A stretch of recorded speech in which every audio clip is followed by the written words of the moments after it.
This video is made possible by our patrons.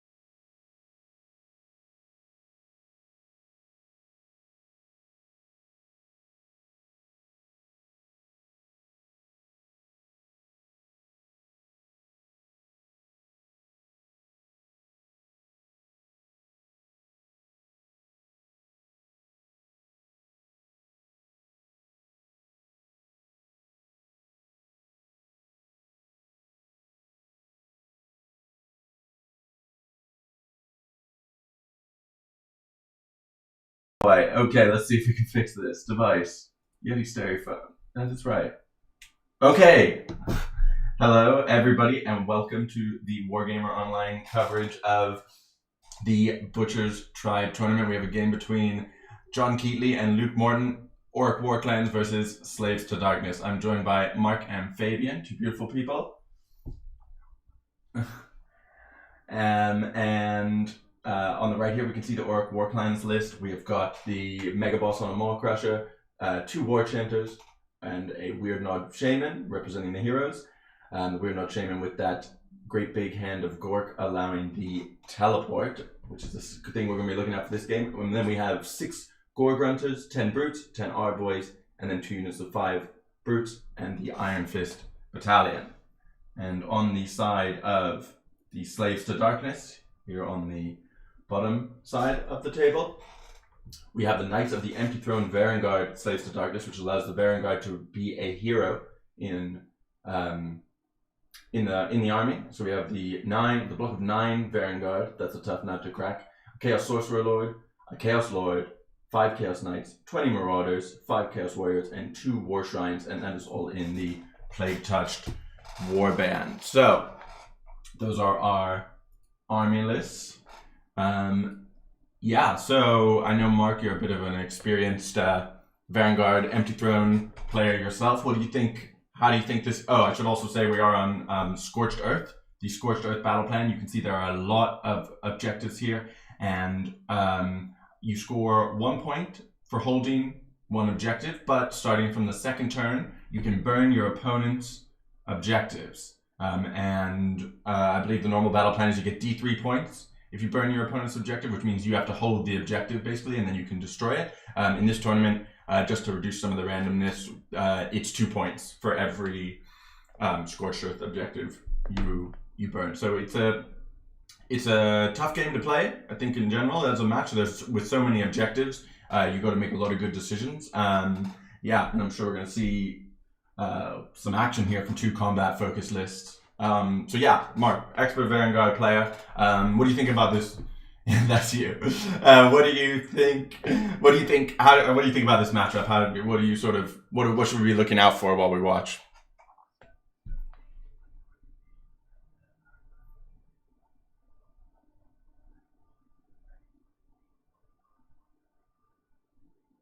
Mm-hmm.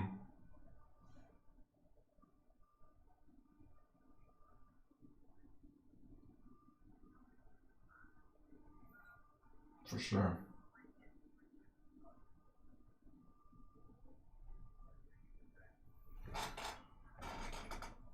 Well, we have got a little bit of mortal wounds. I believe the Gore Grunters have mortal wounds on the charge, but yeah, possibly not. Yep. Oh, so it's only me talking. Perfect. Oh, okay. Let's say that I do. Audio capture. Okay. Give me... Apologies to everybody watching in chat. Give me 2 seconds to set up some audio. Fabian, maybe do you want to dive into the chat now? Just so we don't miss anything. Yeah. So have they started already? Yeah, they're starting now. I can see some buffs have gone down. I'll go off and I'll come back. Can you find the status of the teleport on the Sorcerer Yeah, Lord? I'll See if see that's it. gone off.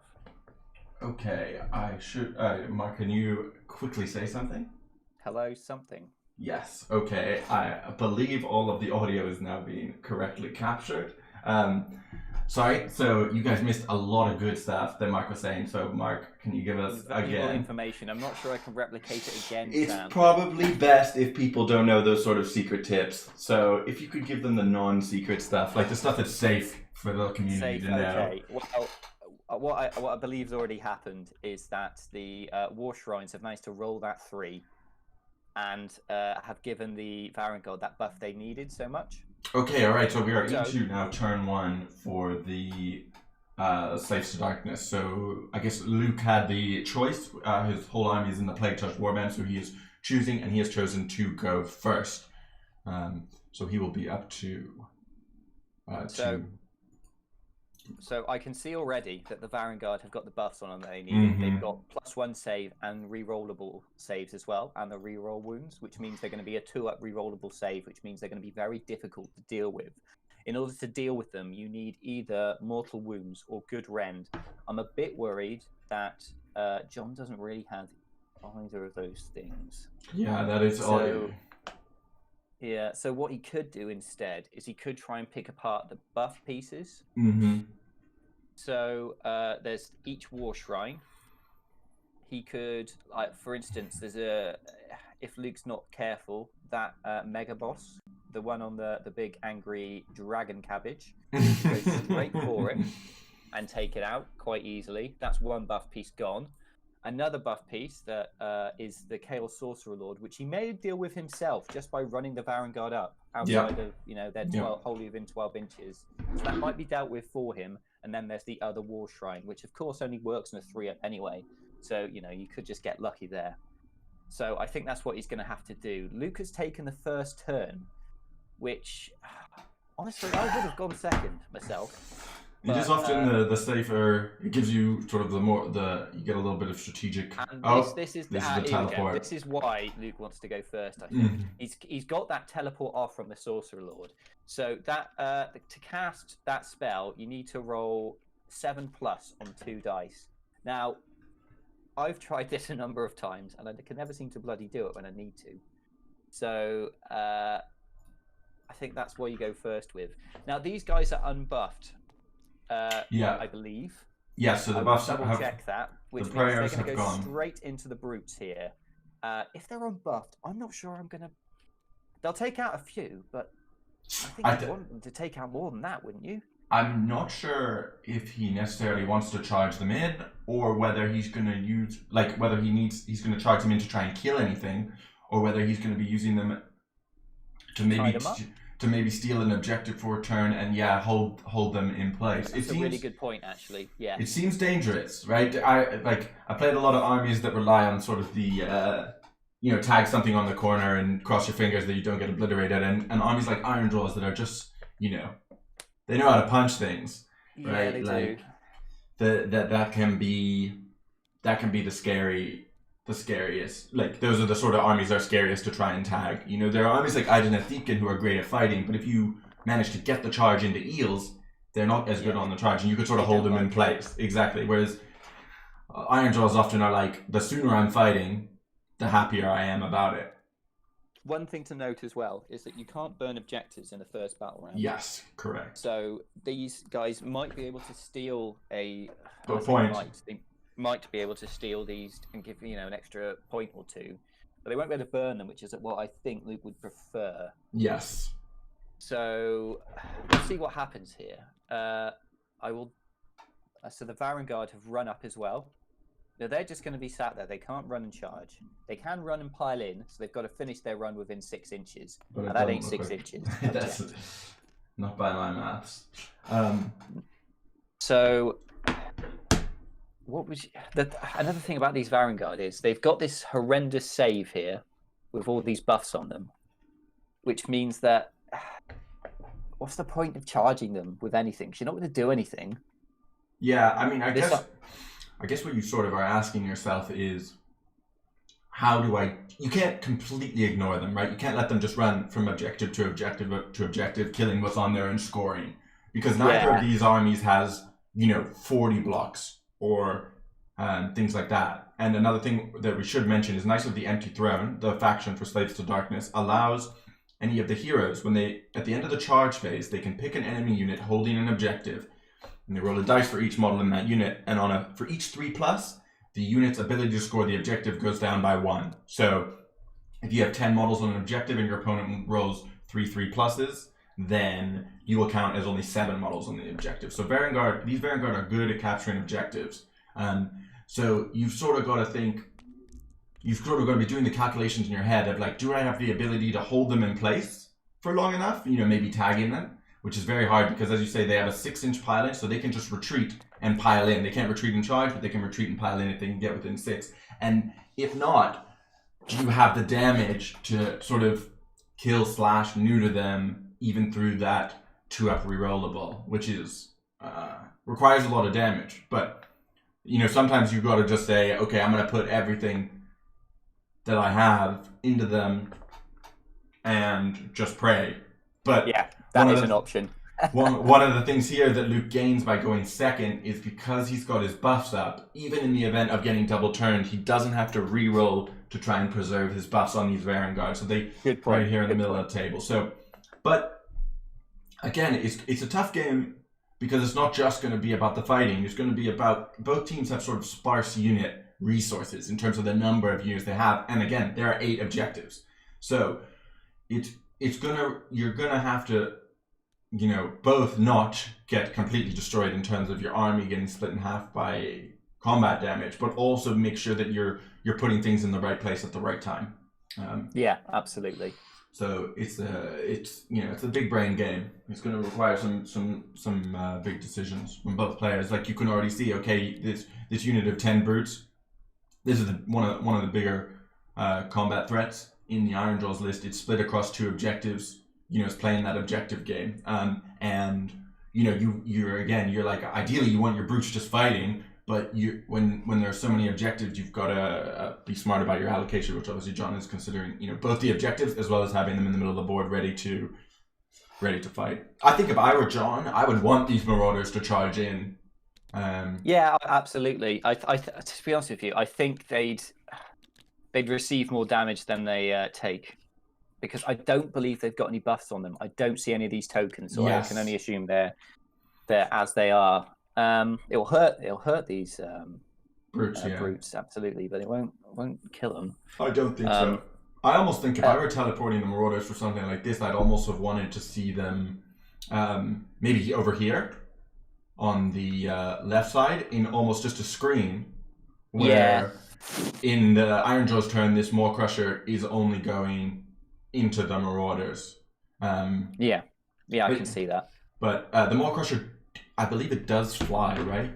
Oh yeah. It may be like this, look like this fat flight bird, but no, it definitely can fly. Yeah, so you'd have to make sure you'd measure the shapes correctly to actually block off the movement. But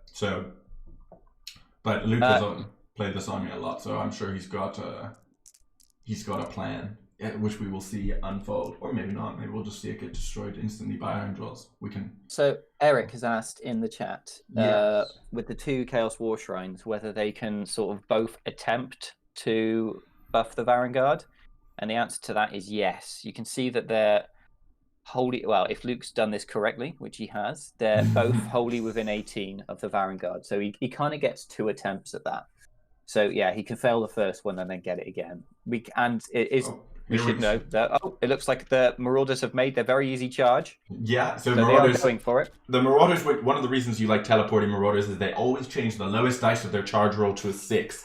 So if they need a 9-inch charge after the teleport, they are automatically charging on anything except a double 1, because they get that 6 and they also get +1 to charge from their banner. So they're almost always charging in. But I'm interested to see what this charge is for, given that these Marauders are not buffed up, as we've said, and brutes. I would not. There's no way these Marauders are here after this combat phase.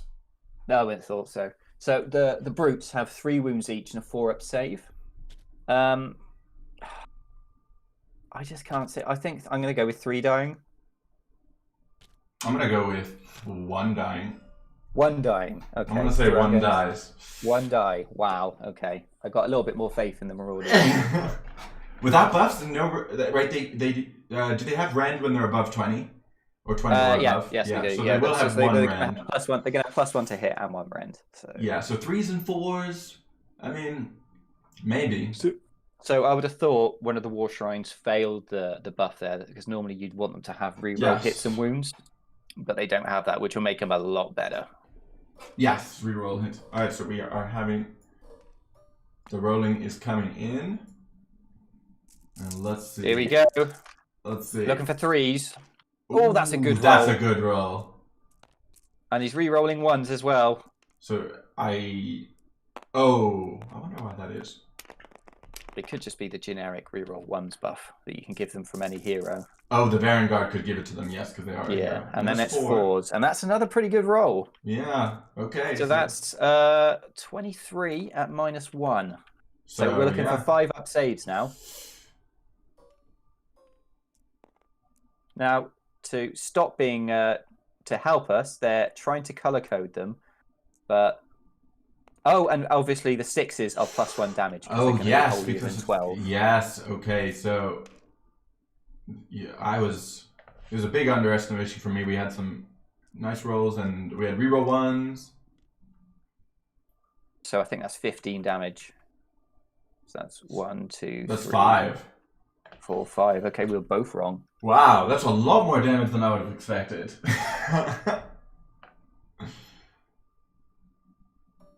And that will also, Ironjawz is not known for their very high bravery. I believe there's maybe they all stood behind a shaman though, so yes, I'm pretty sure he can get them to not run away. But it is going to be a CP. I think the CP for this army are. I think there are a lot of CP available for this army, but yeah, I think so.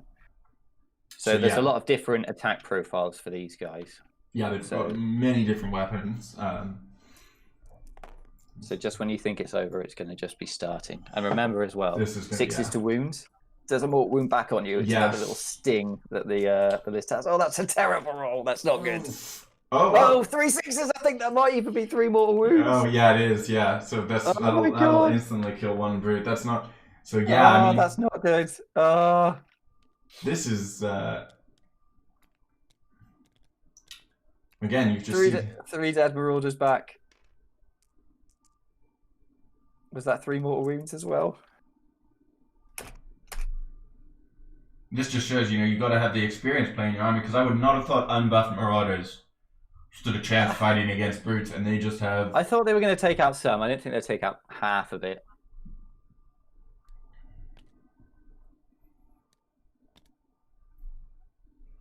Okay, apparently it wasn't 3 mortal wounds. I might have just been getting a little bit too excited, which is something I frequently do and don't apologise for. Warhammer's exciting. Get over it. Agreed. So it looks like... Oh, and it is 3 mortal wounds as well. Bloody hell. Wow.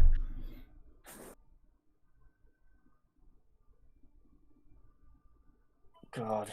Okay, so what we're going to start thinking now, what's he going to do? So it looks like he may well, as long as one of these marauders survives here, he's going to be taking this objective here, which means that these brutes are going to have to go over and help. I believe these. Do these brutes have access to fighting in the combat phase, in the hero phase? They do actually. Yeah, so they can put. But if they only killed, all right, so they've killed. It might be the different weapon profiles. We'll have to see the damage that gets done here, because Luke had 2 command points, I believe. Yeah, I think he used the reroll 1s on him. Yeah, so he has now no command points remaining. So he won't be able to Inspiring Presence them. So if they, and they are Bravery 5. So.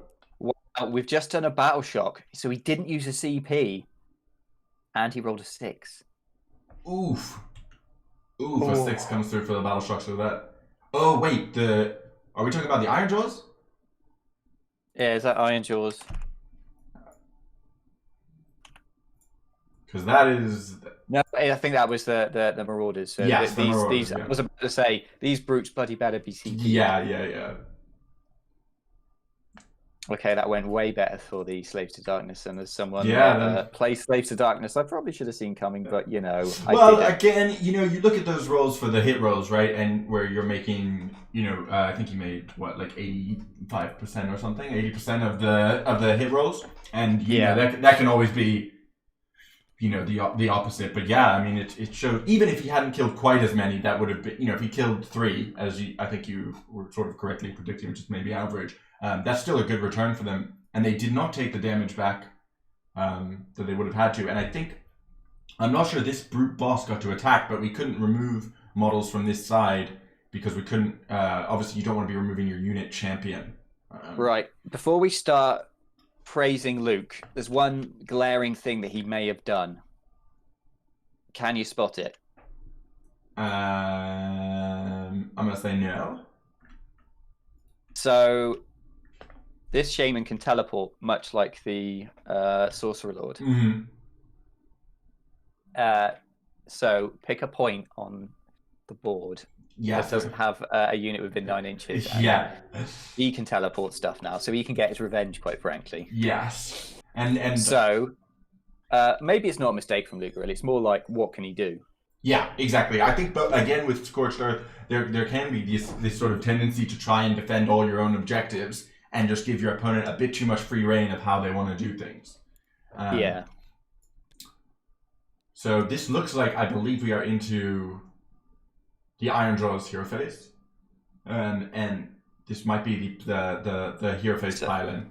So yeah, this is what we were saying. That the brutes have decided to pile in. They can do this because this particular brute, the brute's brute, the leader of the brutes, has an ability to be able to fight in the hero phase. So we're going to be seeing that now, and you know, as much as a Slaves to Darkness player I am, I kind of want to see Luke get smashed here. I don't know why. So I want to see these brutes, and they should be absolutely smashing these guys. There's just something satisfying, I think, about these brutes models with these huge swords and stuff like that. You just sort of want to see them just smashing apart. Only 3 dead marauders, and of course he takes a mortal wound back. Yeah, that's Plague Touch, everyone. Yeah, Plague Touch hurts you. So I would have thought the damage output here would have been a lot higher, but just I'm not as familiar, I guess, with the output of these brutes. I know I've been brutalized, no pun intended, by Ardboys. Pun intended. Pun intended by Ardboys multiple times in various games of Age of Sigmar. But I guess you know, just when you lose half your unit, your damage output is obviously going to fall. So these marauders now are not going to be doing nearly as much damage. No, they're not. They're going to have hitting on 4s, and they were 3s previously, and also they don't have any rend. So these guys are spent, I would say. Yes. So I can assume that these guys will go in the next combat phase. Yes. Which means that these points will probably come back. Unfortunately, that means that the next turn you're going to have this horrific 9 model unit of Varangard is going to be coming at you like Cleopatra, and I'm not sure there's much you can do about that. So, okay, so the teleport didn't go off because Luke stopped it. Wow, right. That's big. That's big. That is very big, because again, like we were saying, these sort of essentially undefended objectives. You want to be scoring multiples of them. So it looks like the Gorgunters are running. It looks like they haven't run far enough. So another thing we missed there is this Mighty Destroyer ability. So you can either fight in the hero phase, which we saw the brutes do. You can also move if you're outside 12 inches of an enemy unit. And look what this cabbage is doing. Yeah. He's on the move, everyone. He's on the Where's he going to go? So he's, is he going to go for the War Shrine, or is he going to go for the Chaos Warriors? Or is he just going to sit there and eat grass? It is, again, like, I think Luke's taken turn 1, and he's done a lot of damage to this, to the sort of one of the 3 main threats. If we look at the Gorgunters, the Maw Crusher, and the 10 unit of brutes, he's sort of, you know, it's not out yet, but it's lost a lot of its power, you know? Yeah, absolutely. So that was a really good first turn result for Luke, and now, you know, we are going to see this pressure from both flanks, right? Where if the Ironjawz, if John gets the turn 2 priority, he's going to be in a good position to start hitting these squishier backlines. Yeah, in fact, if he could take out that, what would be amazing if he could take out both sets of war shrines. Yeah, exactly. It means when it's Luke's turn, all these buffs have gone forever. Yes, and so he's not going to be getting the reroll saves. He's just going to be going with vanilla Varangard, which is still not bad, but it's not the same force multiplication. Exactly. Yeah. So I think Luke's main. Well, if I was Luke, what I'd be trying to do is using the command ability that we saw used in Owen's game to take out these objectives one at a time and steal them. Now, could you remind me, how does that work? Does that work with just the one or as many units as the enemy can tag at once? Is it one or many? It is. So you pick, basically, if a unit is on multiple objectives and you want to use that command ability we talked about where you reduce their number on the objective, you will be picking one objective that unit controls. You can pick either one, but you are picking one objective and reducing their numbers on that one. So it looks like one at a time, everyone. Yeah, one at a time. It looks like we're at the unit size now where one at a time is going to be the only option. And we can see here the Shaman and these 10 Ard boys have retreated backwards, presumably to set up for another teleport. Yeah, that'll be it. He's buffed. You can see as well, he's buffed them with +1 damage, so he was kind of hoping that was going to go off. He set that Shaman outside of 30 inches, so he won't be in dispel range. So he's really banking, and I think at this point he's going for the double turn. And I think in some ways you often have to play like that, where, I mean, it's not to say that you give up if you lose it, but you've got to make sure. This is the charge for the Mega Boss, the big cabbage. We go. It's an 8. It's an 8. Is that enough? Oh, I think that's one out. He needs a 9, I think. I don't know if he gets bonuses. I think Ironjawz always get +1. So yes. Do they? They're in. He's into the War Shrine. This is not good for Luke. He did not want that. No, you do want those War Shrines still alive. And I believe there's, mortal wounds on the charge. Here we go. Yeah, destructive bulk. This should be able to take this out. I would have thought. Oof. He's got +1 damage as well. Yeah, so that's 5 mortal wounds, I think. 5 more wounds. God. Down to 4. The War Shrine does have an aftersave. This cabbage. Double turn, Luke's in trouble now. If this thing dies, this cabbage is going to go straight into the War Shrine and the Sorcerer Lord. They're both going to die, I would have thought. You would. 5 more wounds from impact hits. So the reason we brought up the command point controversy is because last game we had to pause for quite a while we got a TO to rule on it. And we're still, long story short, we still don't really know how it works from from the rules writer's point of view. We haven't really been able to get it in an FAQ or from the sort of games development team. So we're kind of assuming it is how we ruled it last time. And would it be fair to say that Luke has taken that in his stride? Yes. He was like, I was 50-50, and now that you've said it this way, I'm completely convinced. Yeah. That's the best way to describe it. And he's barely mentioned it at all, actually. Yeah, today he's barely messaged me at all about it. It's very rare to get more than one message a day about it. Yeah, very rarely more than one. And it's usually just, you have no authority, etc., etc. So the Mega Boss is going to attack now. So with +1 damage on this as well. I'm just going to get the profile up now, but I'm pretty sure this is going to eat. I would expect this. So 8 attacks. 8 attacks, damage 3 to start with, I think. Oh, look at those 6s. I would expect threes to hit. Ooh, so he is going to take 2 mortal wounds. -1, and he takes 2 back, of course. Takes 2 back, yeah. But these are 3 damage each, and the War Shrine only has 8 wounds left. So obviously there are many more Ironjawz weapons to come. So looking for 5s here. He Saves makes 1, so that's another 6 damage. Ooh. And he does have the aftersave. The War Shrine conveys an aftersave to all units within 18, but also to itself. 5 damage. It's got 3 left. 3 left, and we have many other Ironjawz weapons coming in. Yeah, we got many more profiles than this, though. Here we go. These are also 3 damage. 3s and 3s. That's another. So we got another 3 coming in. These are going to need to save, I presume, still Ren 1. I think he needs to save all of these. Yeah, they're all Ren 1. Ooh, that's a much better. 2 saved. He just needs 1 6 here to stay alive, although I believe there's 1 more weapon coming. There's 1 more profile coming up. It's got 8. Oh, it's +1 damage, so they're all 4 damage each. Is that what we're looking at? Yes. So the war shrine has exploded. That's good. That's what you're looking for again. And now you also control this objective. Now it's not until turn 2 you can burn them. But in the Ironjawz turn 2, if he wins priority and he leaves this objective, he will still control this one as well as controlling whichever one he moves on to, assuming he can kill these two. So maybe we saw a slight mistake from John there, because if he kills these marauders, and I think he will, he's not going to take back this objective. Yeah. So you're thinking he should have retreated. No, I think he should have got maybe the war chanter just touching it, or the brutes. But that's a very all-in strategy with the double turn, because these Vanguard will mince them otherwise. It means if Luke gets the priority, he's going to be taking both these objectives. Yes. Probably burning them straight away. But I think if you look at how explosive this game has been straight off the bat, you're probably thinking it's not a 1 point. It's not a 1 point in a game. Oh God, no.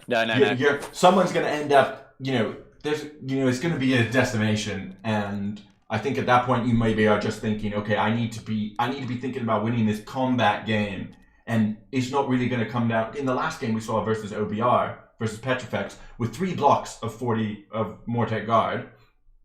So it becomes those about marauders attrition. are dead. They're out. We expected them to die. They did, but they did. I think you're getting, great value out of them, right? Yes, I think so too. So the Orruk brutes, the 10 unit here costs 260 points. The marauders 160. Mm-hmm. So I don't know. So he's killed 60% of the brutes with that unit. I'd say that was a good trade. And I think you've also scored 2 points, right? You've scored 1 and denied 1. I think we've got the roll coming up. Oh, is it priority roll? Okay. I don't know which colour's which. I believe the grey dice is Luke, but yes, because Luke's hand is blue. Oh, it's a 6. Oh, okay. I believe that's Ironjawz. Should we get that confirmation from Fabian? Yeah. I think that's Ironjawz as well. Yes, the 1 damage buff has come off, so that is... Oh God. Now I'm scared for Luke. Oops. I'm very scared for Luke. So it is 44. It is 4 to 5 on victory points. But as we said, it's probably not going to come down to players hanging back and holding objectives. Oh God, no! Don't hang back here, guys. Oh God! All right, I might swap with Fabian now. All right, and see how he's getting on. But God, that was a great first turn. Lots of fighting. That's what we like to see.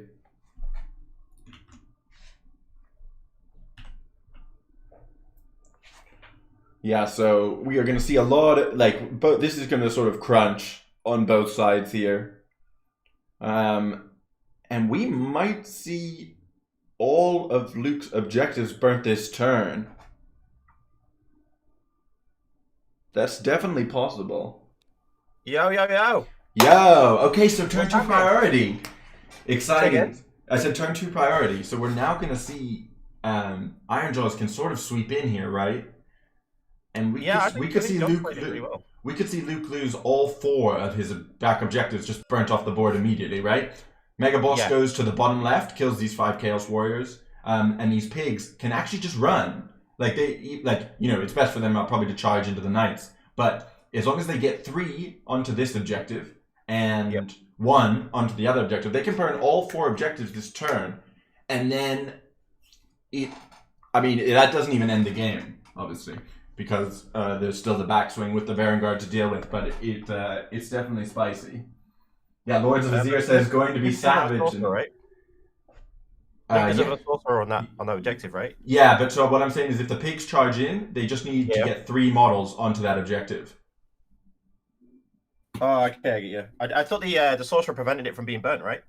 Oh, yes. I believe in the new rules, having a leader within 6 inches prevents it from being burnt. Yes, you are correct. So he would need to get a long charge or a pile in to kill the Sorcerer Lord in order to burn it. That is correct. I think he's played really well. I think this is the way to beat a 9-man Vanguard unit. Is just ignore it, right? This is a classic example. Yeah. I think we were talking about it before. Is you've got to what you can't do is half measures, right? You either got to be like, I'm going, everything in my army is going into it. Which I think when it's this buffed up, reroll wounds, -1, the mortal wounds returning, all that, that's probably not the correct choice. You probably don't have the damage to do that. So then the alternative is just pretend it doesn't exist. Yeah, exactly. It's kind of what he's doing at the moment. He just said literally, I'm just going to ignore the Vanguard. And Luke's like, Yeah. come and fight me. And he's like, nope. Nope. I think that's the teleport spell. That's gone off on a 4, but obviously hasn't gone off. Teleport, here we go, failed. Yep. Yeah. +1 damage to Gore Grunters as well. Okay, so we got +1 damage on the Gore Grunters. That's nice. That'll really help with putting, like, you know, these 3 wound Chaos Knights, just, you know, turning every attack into a dead knight. So I think he's basically just staying out of range of the Chaos Sorcerer Lord. And yeah, there looks like a couple of run rolls just to make sure he can set up for that teleport threat in a future turn again. I think John's played this really well. I mean, I said this before, and the potential that Luke could potentially lose this. I mean, obviously, we'll look, because this is a double turn, right? So it looks. It always looks bad. I mean, you've got to look at this unit of 9 Vanguard and what's going to stop it, right? I think often also it's a 5-turn game, and Luke doesn't even have to burn these objectives. He can just sit on them and score them for multiple turns to get ahead and burn them on his turn 5 if there's no way to threaten the Vanguard. Which right now, it's what you're sort of hoping for is the Vanguard kills something next turn, but don't get their buffs off because the War Shrine is dead. And then you have enough stuff left alive to just hit him with the multi-combat. The issue with that is when you are multi-charging one sort of pumped up unit, you only get one activation before it attacks all of your units that are in combat with it. And if that's taken out, you know, 1 or 2 brutes from each of your unit, you are just losing a lot of combat efficiency by having that multi-charge. So it's hard to see now what's going to stop these Vanguard from running wild. So, but in the sort of same vein, the issue with the one unit is it can only be, you know, it can cover 2 objectives, maybe. Yeah, I mean, some, you know, but if the Maw Crusher is running away, if the pigs are running away, if they're sort of chasing him, like baiting him, then maybe you don't burn these objectives, right? Maybe you just sit there and you take the bottom left and the bottom right objective, and you just say, "I'm going to score." Like it's going to take you at least 3 turns to move the Vanguard to 3 different places. Oh, he's gone over. Okay. So maybe he's going to burn that objective with the sorcerer on it. Maybe. Yeah, maybe get rid of the teleport. Maybe take out the buff pieces. I think I like your plan though. Like send the crusher onto one corner, send the knights. I think that's what I do is take each 4 corner, because you have all 4, right? You abandon the middle ones, and you're just like, okay, you're like, I'm not going to burn these until I'm forced to, and then you put the pressure on Luke to say, okay, right? Because if you look at the table now, right, he's got 1 unit that can take objectives, Luke. Yeah, exactly. So what you need to do is not give him value.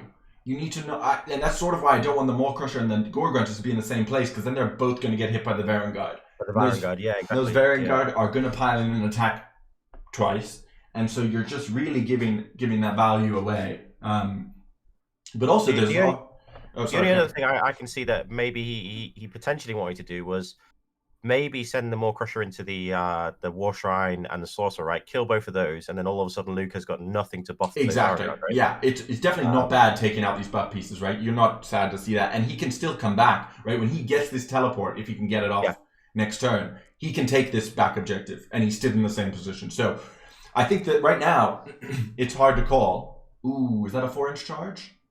I mean, that will be far enough to get into the Sorcerer. 4-inch Mega Boss 4-inch charge, So it'll be a 5 anyway. He didn't spend it. I think so it's a 5. Okay, all right. Okay. So now one of the things here is when he rolls for his mortal wounds, if the mortal wounds kill the Sorcerer Lord outright, he gets to charge again. Ooh. So I believe it's only on a 5+. So he would need to roll 5 5+s out of 8. But here we go. Ooh, it's 4. Oh, is it dead? Oh no, it's not. No, it's 1 wound. But if we'd had 1 more 5 up there, the Sorcerer Lord would die immediately, and he could charge again into the War Shrine. So I think that's what he was going for, is to chain those together. But now this will probably at least activate smashing and bashing, which is where for people in the chat, Ironjawz, if in the combat phase they completely destroy an enemy unit, they can immediately attack with another unit. Again, so it looks like these pigs have made a 9-inch charge, which is a 10-inch charge, I believe, with the Ironjawz ability.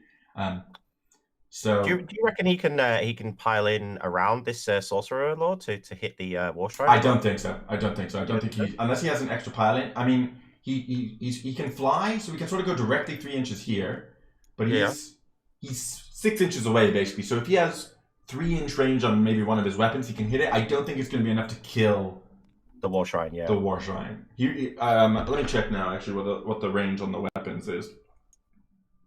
Yeah, I really like the way that John's played this. I think maybe just as you were saying now, I think potentially he's made a mistake here by putting the Gore Grunters and the in the same place. Yeah, they are a little spread out, right? He's still sort of in a corner here, and he's going to take out the teleport and the unbind, right? Which is also important. And so I think maybe what he's done is taken the slightly more aggressive line for this turn. Yep. And set himself up to play the objective game later. To be fair, I'm not too sure whether the Vanguard... they might be able to, if they get a big charge, get into both here at the moment. Yeah, that's what I was saying. They're still quite spread out. They're not actually... like if this charge had gone into the War Shrine and the Gore Grunters had come across the front of this unit of knights, there would have been a bit more frontage, whereas now it's going to be a bit more spread out. Looks like the Sorcerer Lord's dead. Yep. I think we saw that coming. I think, the one wound Sorcerer Lord has been Maw Crusher. And does the Maw Crusher... Yeah, he's gotten an extra wound from destroying a unit in combat. I'm not sure if he has 2 extra wounds or what, but I believe, they get extra attacks and wounds whenever they destroy a unit. So he's going to be pumped up. And now I would expect these Gore Grunters to also take out the Chaos Knights. They've got +1 damage on them. And they've charged, which I think also gives them buffs. So I would expect this unit of knights to more or less evaporate. But we will have to see that in a minute. So we've seen the smashing and bashing. Because he destroyed the Sorcerer Lord, he gets to attack immediately with the Gore Grunters. So he can burn both of those. Can he burn both of those objectives? I don't know if he can now, right? Yes, the War Shrine's still there. The War Shrine's not a hero. Yeah, there's only one. There's only got the Maw Boss on it, right? So they're equal. Yes. Sorry. He would need to have piled in a Gore Grunter onto the objective to pick it. So, but again, I'm not sure he wants. As we were saying, I'm not sure burning it is in his favor, because if they both burn 4 objectives, he'll be behind still by 1 point. So I think the other thing that he's doing as well is he's forcing these Vanguard potentially to come back, right? Yeah, which is not. This is exactly what we were talking about. The Vanguard can only be in one place. They can sort of cover 2 objectives, but if he wants to pressure and burn, I think the only thing that John might have to be careful of is if he burns this objective, I think he devalues his own, because then Luke's like, okay, I'm not going back. Yeah. So we've seen some damage rolls. I believe these Chaos Knights have lost, it looks like 3 maybe? Maybe not, maybe only 2. Oh yes, there's 1 Chaos Knight on 1 wound remaining. So Battle Shock, I think the Chaos Knights are also reasonably low bravery. I will just check that, because they won't be in range for Inspiring Presence. They are bravery 7, they've lost 2, so... If he's got the banner, I think they get the banner is -1 bravery to your opponents. Okay, within 3 inches. Yes. Or 6 inches or something. But it looks like they might be okay, and they might still be there. But nonetheless, the objective will still be controlled by the Gore Grunters. So he can score like 6 points here if he burns one of these objectives. I don't think you burn. Okay. But he might burn anyways. But I think you can't stop Luke from burning one of your objectives this turn. So you'd rather he comes backwards. Yeah. And lets you score another 4 points. Right? Then... Oh, wow. So the pigs actually did 4 more wounds to themselves off the knights. Yeah, I mean, there you go. Right? When you have all those attacks, that's where that Plague Touch Warband really starts doing damage. Yeah. The knights are fighting back, it looks like, at the moment. Yeah. Damage. Skip it. Ooh, 2-1. Doesn't look like... So there's another dead pig. Yeah. And Battle Shock for the pigs might also be a thing. We might, if one of these teams spikes a 6 for Battle Shock, we could see this could sort of change what the sort of tactical landscape looks like in the bottom right down here. How many command points has he got? Has he got any? Or? He's got 2. Luke has 0. Okay. And the Mega Boss I don't think he's wholly within. No, he's not. He's not wholly within. 18, he's just within 12 though, right? To use a command point to. Yes, within 12. Yes, sorry. Wholly within, I think, is for like the reroll ones and stuff like that. Yeah. You are correct. Okay, so it looks like we're tallying up victory points for this turn right now. And it looks like we're one of those pigs died to the horses attacks. Of course, anyone who's played mounted units in Age of Sigmar knows that you roll your sort of demon forged ensorcelled super blades, and you're like 1 wound, and then you're like hooves and horse muzzle, and you just do 10 wounds, and you're like, I knew it. Looks like he's CPing the pigs, to keep them around. Okay, which makes sense. So, you like 2 of those dying, would you still not burn it? I still wouldn't burn it. Because I think you gotta be thinking about how you deal with these Vanguard for 4 more turns, right? Turn 2, 3, 4, and 5 for the Vanguard, and I think you want to just play on that split. And that's sort of why I wish the Maw Crusher had come over here. But taking out the Maw Crusher can still easily cover this distance in 1 turn. Yeah, of course. And now there's no unbind for the teleport, which is really good, right? Like that really buffs up your chances. So it looks like we're on 10 victory points for the Iron Boys. It looks like he hasn't burned. I mean, maybe. It looks like he hasn't, but not burning any. Yeah. So, oh wait, no, he must have. No, yeah, he hasn't burned it, and I think that is the correct choice.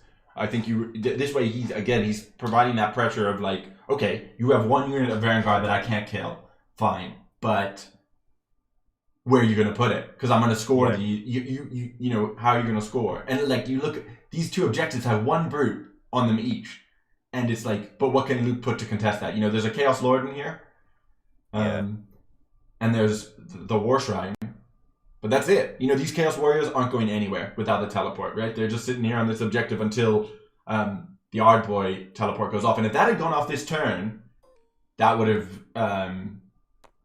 been a very large punish. I think the most that Luke can score here is what, 4? I think. So it looks like Hits and Wounds has gone off. So yeah, Luke could 1, 2, 3, and then if he moves like the warriors onto the objective next to the if he gets 1 on there, so he can 4. He can play the aggressive, right? He can push these Vanguard up the middle. What I like about this is these 4 brutes are not a threat at all, but in terms of combat, but they are holding 2 objectives. So it's very hard now for Luke to get sort of what we were saying, what I was afraid was going to happen. It's hard for him to get Vanguard value, right? 9 Vanguard, 500 points of models. Where's it going to go to get 500 points of value? It's like, okay, I think maybe what you want to do almost is just put him into the Maw Crusher, but that feels terrible, Okay, so I think I've got a plan here, right? Yeah, you've got a plan. If I'm playing this game, I think you have to put the Vanguard into the Mega Boss, because I think he's just going to destroy everything on your back line. So I would put the Vanguard into the Mega Boss. You're obviously claiming that objective back as well. Yeah. On the left-hand side of the Mega Boss. I then would probably retreat the Knights away from the Gore Grunters and then claim that objective, because he's only got 2 Gore Grunters. He's only got 2 and you've got 3. Yeah. And then the Vanguard are in a good position to kill the Gore Grunters and then sweep up on the board. Like you said, you've got another 3 turns or so. Yep. I think that sounds smart to me as well. I think you've got to really make a good decision of how much time you have and how fast you are, right? That's what both players have got to be calculating, like, where can these Vanguard get to in 4 turns? Yeah. And I think if he moves the Vanguard up in towards where the Orcs zone, I think he loses his War Shrine. I think he loses the Warriors. He loses his his whole army basically. And he's only got his Vanguard, and I think Luke just loses this whole game based on that decision. If he comes back, he has a chance to be able to hold his own objectives and then maybe push on to go and get theirs. If you see what I mean. Yes, exactly. Like if he takes out these backline threats, he can then sort of push forward. But again, it's tough because he's down on number of units, right? And so if the Ironjawz can give him the runaround, I'm sure there are Ironjawz players in chat. 840 points is someone. Oh wow, yeah, okay, huge miscalculation on my part. 840 points for the Vanguard. Ironjawz players, normally you're like running in charge, but we got some sort of cunning here. But yeah, like if you just say, all right, Vanguard, like run after me, right? Because the other thing is, let's say the Vanguard make it like to this objective here, right? Where the next turn they can threaten these brutes. These brutes can just run down, right? They can just abandon this objective that they know they'll lose anyways and run to a new objective. And sort of you get this chasing where you're like, oh, like Luke just can't quite catch him before he keeps scoring 1 point. So, we said before that it didn't look like it was going to come down to sort of the objective game at the start because it was so explosive. But now John's really set it up, I think, in his favor, because I don't think he could win if he just flat out went for the fight versus the Vanguard. Yeah, exactly. Especially not in the last turns where they were, buffed up to the ears. So, it's definitely going to be. And it is hard, right? Because when you play with the Vanguard, you want to be aggressive. You want to go and kill everything all the time. But I think it's absolutely the wrong thing to do right now. I think you need to take care of your own objectives, and then the only way he takes your objectives is by teleporting every turn. If you see me, which is nice variable. Yeah, and it's 50, right? It's a 50-50 on that spell anyway, so it's not that great. I agree. It's hard, and I know Luke's. I think he's considering his next list is going to be a 6 and a 3 or something, or maybe just one unit of 6, because I think he's been saying he's having trouble with the 9 at getting that value out of it, right? Because again, you're the 9. In some ways, you're like the 9 helps your opponent make their decisions for themselves, which is I can't kill it. Yeah. They're like, I know I can't kill 9 Vanguard, 45 wounds of Vanguard on a 2-up rerollable. Whereas with a 6, your opponent might go in when it's wrong, right? Because it's a bit smaller, and also it's less eggs in one basket. Because a lot of your opponents, again, it's a good Warhammer tactic if you haven't used it before. If you can't deal with something, you just pretend it's already dead. You're like, I'll see what my opponent does with it. Maybe I can screen it off, but I'll just ignore it, because if you can't deal with it efficiently, it's better for you to put your models elsewhere. It's better to have these 4 brutes send on 2 objectives for sure than doing killing one. Yeah, for sure. I mean, I tried the new list yesterday, and it's really good. Yeah, six Vanguard, and then with the 6, instead of having the extra 3, you actually get a Sorcerer Lord of Manticore, and you get a unit of Knights in as well. Which is exactly what Luke is missing here, right? Which is just more units, not necessarily more damage or more. It's just like in these battle plans where you've got a lot of objectives, you just need more things that can go stand somewhere. Yeah, exactly. We saw it in the game with versus OBR as well, where Owen Jackson he had heroes, but they weren't standing on objectives. And so it just made it a bit harder for him to cap those objectives, just because you need a certain number of units just to be able to stand at a certain place on the board. And I think also this is a great example of leveraging that unit advantage. Just number of units. These brutes, they could be, they could have no damage on them at all. They could have 0 attack, 0 weapons, and they're still, you can see on either side here proving super effective in making the game hard for the Slaves to Darkness player. Okay, so Luke's looks like he's running. So I guess he's just within 22. So he's looking to make it a 6, and then he's going to look to pile in 6 inches, right? Yep. So it looks like he's just within 6. So is he? I assume both players have pre-measured it and that they're within 6. Now, it is also important to remember that the Ironjawz can charge in their opponent's charge phase. So if you can still only pile in towards the closest unit. So if he, I don't know if necessarily you want to sacrifice one of these units, but you could potentially mess up with some plans there. So that looks like maybe why they're measuring 12. But what we're going to be able to see here with the Vanguard is that he's probably going to be able to get, again, we're talking a lot about this Vanguard value, right? Yeah. He's going to be putting these Vanguard, take out the teleport, ideally, and also kill these 4 brutes with the long tail of the Vanguard. So again, he's using this unit of Vanguard as if it's multiple units, right? He's going to get that 6-inch pile in and ideally take these 2 objectives and the teleport out. Now, there's obviously a chance only one of these guys is going to be within 6, right? He's just within 6. There's an easy chance that one Vanguard doesn't get the rolls required to take out the Shaman. It looks like we've abandoned that plan.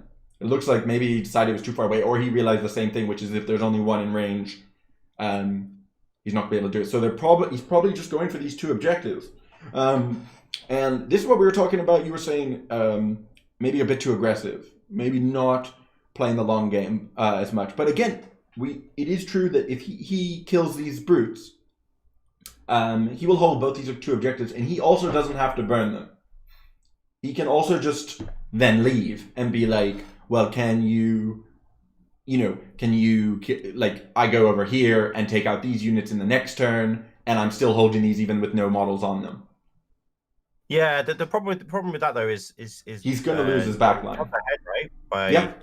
Well, ahead by 5 points, so yes, the current score is 10-5, so he's going to need to catch up on those points. But again, both players are going to be doing those 4-turn, 3-turn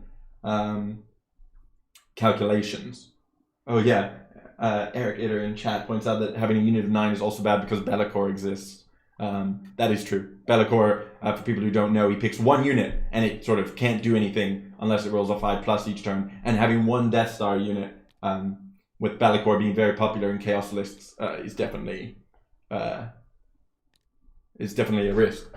So here we're going to see this. Okay, so he's going to just take both objectives. I'm interested. I sort of don't know why he's gone so far to the right as opposed to maximizing damage on the brutes. I think it's just because he assumes he'll take the brutes out without an issue. And if he doesn't kill them on the first pile-in for bad rolls, he does have a second pile-in available to him. Varangard can pile in once per game, twice, and the Chaos Lord is also here. I assume Luke has gotten 1 command point. Yes, he has. I should update our sophisticated tracking software. Both players have 1 command point now. Yeah, and again, this is the second game now where we're seeing this Chaos Sorcerer Lord not really doing much. Not to say the Chaos Lord. Yeah, and I know Luke has talked about dropping it.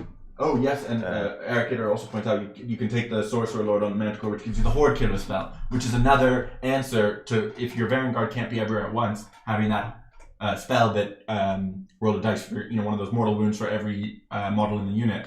It can really help you deal with something that gives you a good tool that your army needs.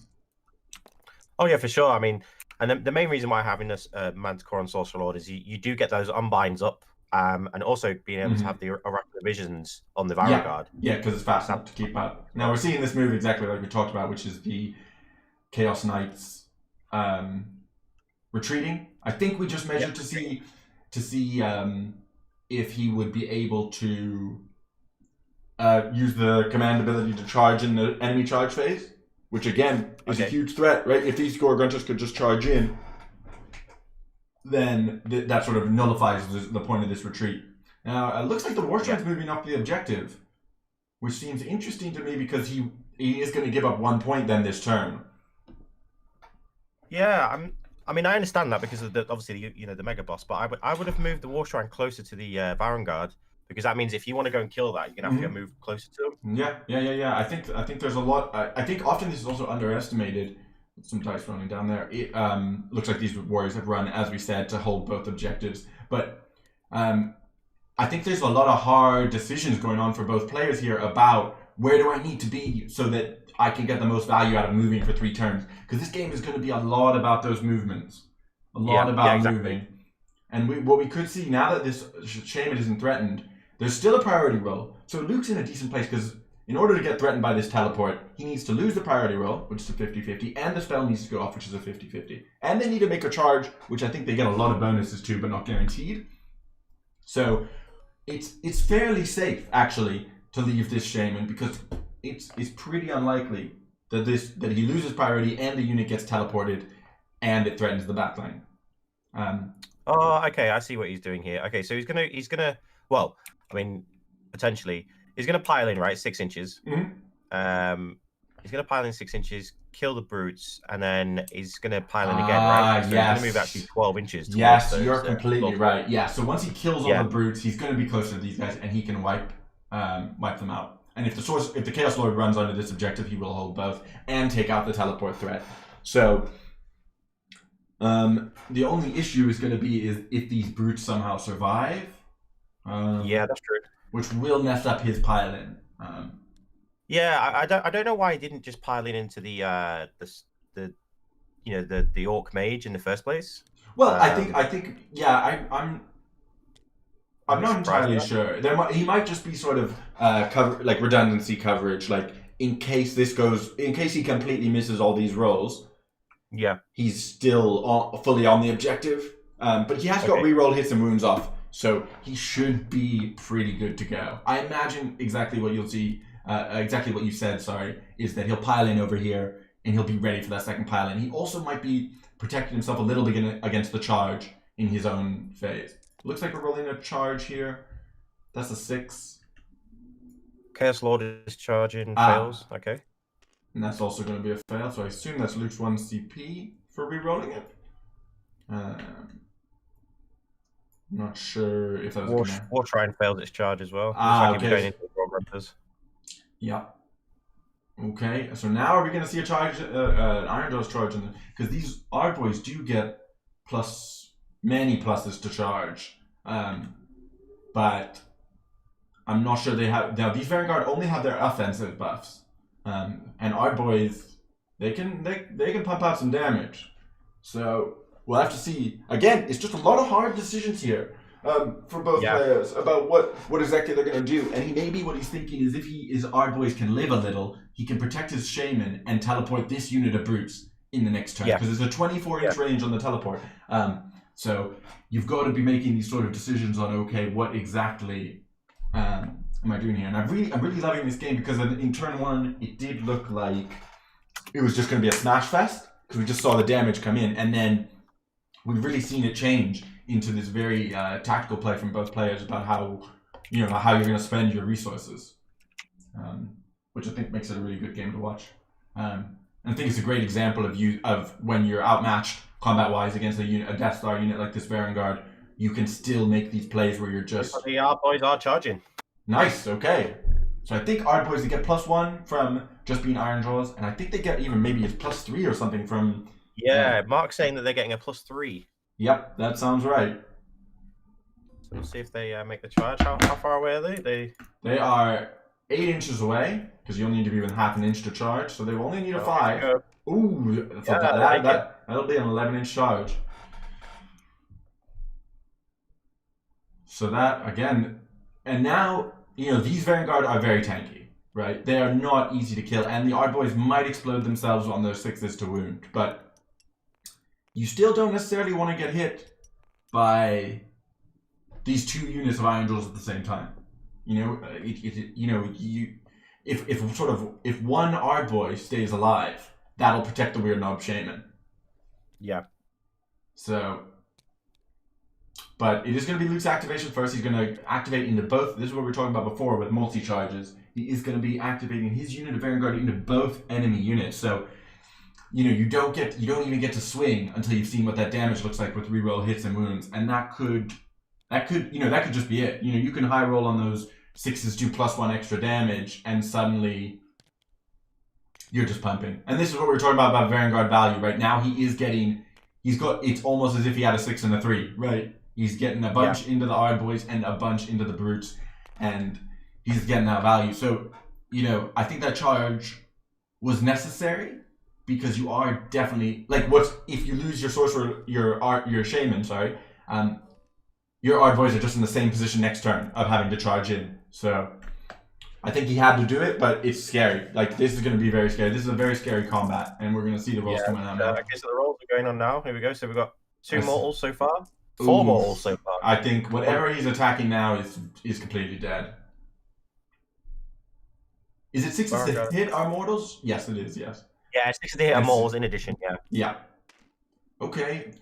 Oh, and he's rerolling to wound as well. Yeah, oh my god, that is brutal. Is this into the Ard Boys or into the Brutes? I assume it's the Ard Boys. Yeah. So this There's is... a double damage, those 6s. Yeah, the 6s to wound are double damage. I think that's it. They do get a 6-up after save, but I don't think that's going to be enough. So we saved some of the double damage ones, which is not bad.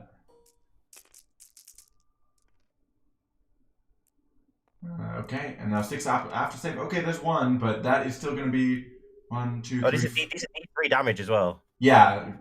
Okay. Oh, this is the D3. I see. No. These are the D3 coming up now, right? Yeah. That was the D3, and then now he's got the... and now he's got the after save, so it looks like he's taking 21 damage, 6 of after save. This might be the whole unit, bar 1 or 2 models. So we saved 1. Always hard to keep up with these dice, but I'm sure we'll get the combat report in a second. 20 damage it looks like so far. Dead exactly to a man. Ooh. Yeah, so that's exactly what you wanted to avoid. And now, how far away is the Weird Knob Shaman? He's 6 inches away. Yeah. Power straight into him, right? It is I think maybe a question of, obviously this is hindsight, but was there a world where the Ard Boys charged and just tagged the one Vanguard with the charge, so they didn't have the frontage of taking 4 Vanguard attacks? Yeah, I think that may have been right. It may have been, but the Vanguard are still just going to retreat and pile into your Shaman in the next turn, and you're still going to take some damage and Battle Shock, so... Yeah, this is very interesting. The Vanguard can only pile in if they are within 3 inches of an enemy unit. So if he kills if the brutes die, then he won't be able to use his second pile in. Unless he has a CP, which makes the Chaos Lord can then give them. But I'm sure there's a range. Yeah, Lord, right? I don't think he's not wholly within anything for the Chaos Lord. So that is a good point. He can only pile in if he's still within 3. So he sort of wants to leave one brute alive here. Yeah. And then he can pile in, I think, 2 of the Vanguard into the Sorcerer. Yeah. Which again, I mean, reroll hits and wounds, mortal wounds on 6s, double damage on 6s wound. You know, the Weird Knob Shaman is not equipped for not getting blasted. And even if the Weird Knob Shaman lives, right, he has to live not only this turn, he has to win priority as well. So yeah, huge priority roll. I think the Orc players really played this well to make this a game. I agree. Again, you know, it's a very tough matchup, combat potency wise, but so Luke has decided not to reroll. Yeah, for exactly that reason. John's intentionally splitting them. It looks like potentially. So weird. That won't Both help. players trying to. They're all dead. They're all dead. So all dead. Wow. Okay. So yeah, he's stuck there now, right? And this is what I was saying. So you know. So now Luke is. That's not what right. All right, he did get rid of the teleport threat of the Ard Boys, but it doesn't take Ard Boys to take the objective because he only got 1 model on any of his objectives. So this priority roll is going to be huge. So he's still going to hold this because he has left the very tip of the War Shrine base on here. But if this priority roll and this teleport spell from the Shaman, like sort of the last act of the Shaman before he goes into the Great Beyond, is really what we're looking at. So I think we're going to have priority now. So yeah, he's got 6 points. So it's 11. Yeah. 5. Yeah, 6. Right. Yeah. So it's 11. Not 511. No burning so far. No burning. Both players exactly what we talked about. You know, holding on to those objectives. And so here we go. We're going to see this priority roll. We'll see if Luke's lucky. Luke. All right. Looks like the Ironjawz playing is rolling 50 dice. Here we go. It's a 6. Can't. It doesn't even need to roll. Yeah, it doesn't need to roll. Right? Okay. All right. Okay, yeah, this is what I was afraid of, and I think it's now Ironjawz, right? I think they potentially. Well, it's still, again, we have a lot of turns left, right? But it's very hard. If it depends a lot on this teleport, because if the teleport doesn't go off, not that much changes, right? I think that we want to see this Mega Boss going. I want to see him taking out these Chaos Warriors. Right, he's getting 2 objectives for free, so I want to see him take this out. But if he goes for kicking out the support units, you know, I almost want to see him run away over here and just go fully to the left. So John's a very, very cool customer, but he was like, yeah, I'm definitely taking that. Yeah. Didn't even... That was a really good move there, because that charge has saved his little Shaman down there. Of course, the Shaman still needs to roll that bloody 7 on 2 dice. But he gets the extra CP as well, which is another thing that's really useful. That gives him loads of mobility. So that gives him 2 command points. So we are. One thing I was saying was maybe could we see a world where the Ard Boys didn't charge the whole unit in though, so they didn't provide as much frontage. But I'm not sure that really mattered. And also, if the brutes were going to die anyways, and he couldn't second pile in, did he have to charge the Ard Boys? Sorry, say that again. Did he have to? If he didn't charge the Ard Boys and the brutes had completely died, the Vanguard still can't pile in again. They need to be within 3. Yeah, so that's what I mean. So if he hadn't charged the Ard Boys, the Shaman would still be fine. I think. Oh, that's the teleport. The teleport. And exactly, we see again why it's so good that he took out the Sorcerer Lord, because there is no unbind. And here, off they go. Here we go. So this is exactly. We were talking with Fabian a lot about how John is very cleverly leveraging his unit advantage, right? He can't fight these Vanguard, but they can only be in one place at a time. So he's saying, okay, chase me. I'm in all the 4 corners. Where are you going to go? Exactly. And this is No, very hard for Luke to deal with. This is a really good. If you're an Ironjawz player, this is like a really good game to watch because John's playing this very No, well. if you're an Ironjawz player, don't watch this. You should be charging all your units into combat every turn if you play Ironjawz. I've played so many Ironjawz players that just do that. They Yeah. just run it across the board, charge me, and then when they don't take me off in turn one, they're a bit out of ideas. But yeah, this is really, really smart play from the Ironjawz. I'm loving like how well he's just stringing the Vanguard along. You know, and he's got one model here. The Shaman's still going to be alive, right? The Shaman can still threaten an objective, right? Because what are you going to do? Kill 9? We've said it 12 million times now, but it's all about this Vanguard value. How much value can you get out of your Vanguard? And you did get. I think he gave some extra value away there with the Ard Boys. I also didn't know that the Vanguard could only pile in a second time if they were within 3. It's something I frequently forget. So you have to be within 3. So the Bruce exploded, obviously. As soon as I heard that, there was silence in the room. I was just like, "Oh yeah." Oh yeah, exactly. So I think Luke was also like, "Oh yeah." So that means I'm stuck. But so Luke did get a free 20 Ard Boys, right? That he did, but those 20 Ard Boys valiantly saved this weird Nob Shaman. We were and playing. If he hadn't exactly died. Yes, exactly. Yes, 100% correct. So I think it was the right play. Absolutely. It's absolutely a hindsight thing of like, oh, you could have gotten away with being a bit greedier, but I don't think, right? That's not. So the brutes are double moving because of the hero phase ability. Destroyer move. That is so good. And we're really just. I don't know. Yeah, it's like you have to have a hero, but John's playing a blinder here. He's just got heroes in all the right places to leverage these moves. And I really want to see, what do you want to do with the Maw Crusher here? Because you've got two options, right? You want to sort of take out the War Shrine, or do you just go? I think so. I think you take out the War Shrine. This is what could happen here. You see the brutes over here go into the Chaos Warriors, take them out. Yeah, if they make the charge, but they're only +1 to charge, right? They're only +1. You got to believe. You got to believe, So I sort of think maybe both decisions are fine because you can only take one objective with the Maw Crusher, right? Essentially, and maybe having the Maw Crusher with the Gore Grunters, right? You get that force multiplication. You get to use those shenanigans command abilities that we're seeing being used so effectively. So I think you're right. I think the Mega Boss goes into the War Shrine. You take one objective with the Mega Boss, which is the best you're going to do anyways. And then you've got your bubble, right? You've got your Inspiring Presence. You've got this, you've got that. And you're going to pump, right? Because after this turn, Luke is only going to have one unit left, which is the Vanguard. I mean, he still has a Sorcerer Lord, and these guys will probably still be alive, but only one threat left. And it's going to be tough, right? He's now thinking, okay, you've got his turn 3, his turn 4, his turn 5. He's got 3 turns to clear up the whole board. Do you think this is the turn where we start burning objectives? I don't think so. You don't think so? The only reason to burn an objective is if you're going to lose it before you can burn it on your next turn, right? Okay. And and it's like. Oh, we're actually seeing a shooting attack for a change from the Mega Boss. Mega Boss is pumping. Because as we know, shooting is for losers, everyone. Agreed. If you were a shooting army, shame on you. You should just be playing only Storm Fiends, obviously. Storm Fiends, obviously, very, very fun and very interactive.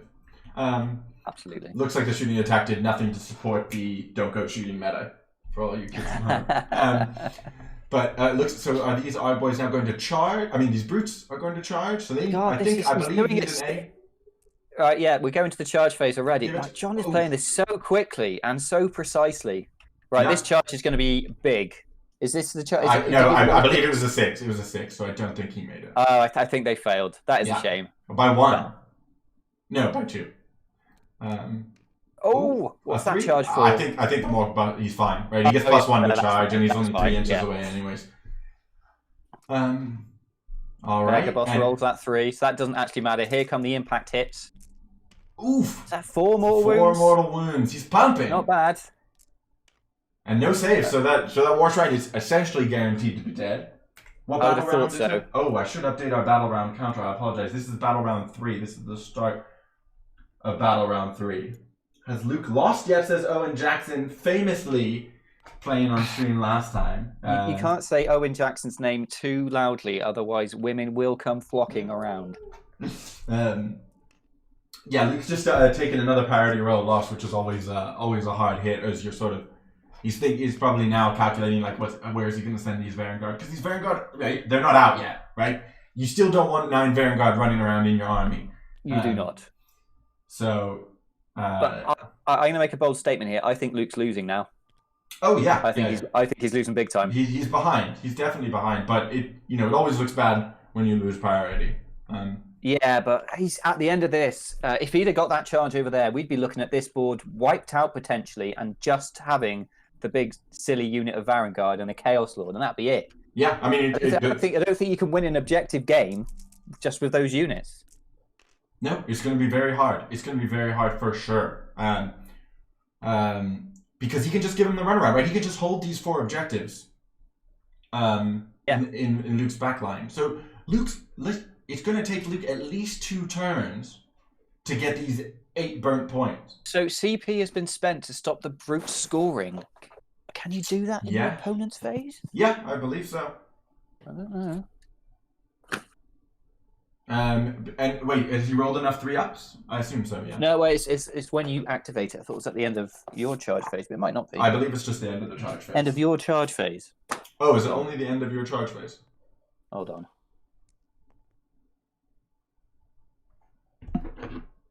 Are you? I believe Mark has gone to the other chat too. Yeah, it's just me. Just me. I'm on my own. I don't know the rules. I'm just here to talk about what objectives are most fun to stand on. Personally, I'm looking at this one. I think it's because he's got the other 3, right? You just sort of want to complete Can't the do set. that and then just left. This is what I do in Luke's games. I go in and just say, no, you can't do that. You idiot. Go away. Then just leave him like, oh, you sure? The disadvantage of having the people knowing what your army does. It does say that. Oh, God, we're going to get TO in again, aren't we? Right. Yes, I will read it out for you. You can use this command ability at the end of your charge phase. And that implies to me, JP, that your means, your. All the charge phases are my charge phase, Mark. Yeah, so unless you could argue that all charge phases are Luke's charge phases. But it's hard to say that when the Ironjawz can charge in both charge phases. It might be actually that neither charge phase is Luke's. Yes, fair. Yeah, I could see that as well. But this is what tends to happen when I've been streaming with Luke, is Luke does something wrong and I go into his channel and go, actually, Luke, that isn't how it works. I believe you'll find on page 90 of the Knights of the Empty Throne that the rule actually says. Luke has just no one on his side as well. Everyone's like, Luke, he's a fantastic player. It's not like I want Luke to lose. It's just that you don't want him to Luke win. To lose. So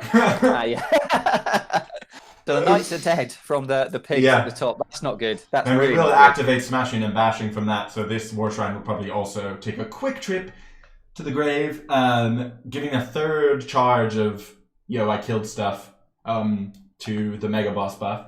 Looks like 1 pig exploded to the Nurgle infestation on Plague Touch, where when you roll 6s to wound, you do mortal wounds back to yourself. So yeah, it looks like we are going to be in that phase we talked about, where there is just 1 block of Varangard trying to take out all of these objectives. possible. It's possible. Again, and also it's the sort of game where if you're 1 inch too close and you give away that 10-inch charge, you can cost yourself the game. So there's a lot of... Everybody's got to be very precise on where... Mega boss time. Oh yeah, mega boss. We're going to see some big mega boss attacks. These and are to note again... as well, by killing those knights, those pigs took 6 mortal wounds. Good God. 6 mortal wounds from their own attacks. I know, it's crazy, isn't that it? Plague Touch, I remember I sent Luke an original Knights of the Empty Throne list, and I was like, I think this has some game, but I did not see the synergy it has with the Plague Touch warband. It's I know, it's good, isn't it? It's a really good addition. Now the War Shrine has 2 wounds left as we get into some more attacks. It is possible for it to live. I don't know how much of a difference it makes. If it does stay alive. That's a fair point. I think he needs it to stay alive, really. Here you go, because this objective's now gone as well. So that's an extra point to the Mega Boss. Now, this is Again, this is what we're talking about, this cleanup, about these calculations you want to be doing about how far away you are. You've got to be thinking about what happens if I lose the double turn and, Luke comes back across here. But it's hard, right? I think what Luke's going to be doing is taking these objectives. I think almost what he's going to do is spread out across these 3 objectives. So he takes these 3 here. Yes, these 3 here. Yeah. And just assume that he guarantees winning the priority roll. So in his next turn, he can leave them while still controlling them and burn them. Yeah, I think that's the play. And that's actually a pretty good way to win. And then you have to win priorities. Your opponent can't burn your objectives before you get them off them. Yeah, that's right. But that's not easy. It's not easy at all. Another Another thing to note is these guys here, they're going to lose these buffs and they ain't getting any more buffs. Yeah, the buffs are gone. But I believe Luke has a triumph of reroll wounds. Okay, so I think we'll see that being played. So no burning again. Yeah, I don't. We were saying this. I said this. I think when I was talking to Fabian in turn 1. I was like, you don't want to burn, right? In a game like this where it's so everyone's unit starved, right? No one has anything. We got 1 combat threat left almost for both the armies, and it's just all about this running around. You don't want to give up those. You don't want to get those 2 points just for when you could hold it for 2 turns and then also burn it. They're both playing this so smart. Yeah, it's a really, really, really tactical game, especially because turn 1 it looked like we were about to just have a full face match. Everything was in the middle of the table. But then the Ironjawz player John just making really, really, really smart decisions and spreading out and seeing exactly that because these Vanguard can only be in one place at one time, he's going to make it as hard as possible for him to get anything out of that. And again, we see, right, 1 weird Nob Shaman on this objective means that Luke has to kill it. He doesn't have a unit of 2. He doesn't have a unit of, 5 squigs that you can just leave here. It's a thing that this list struggles with. It's how to be in multiple places at once. Yeah, it's kind of lists like this are known as Death Stars.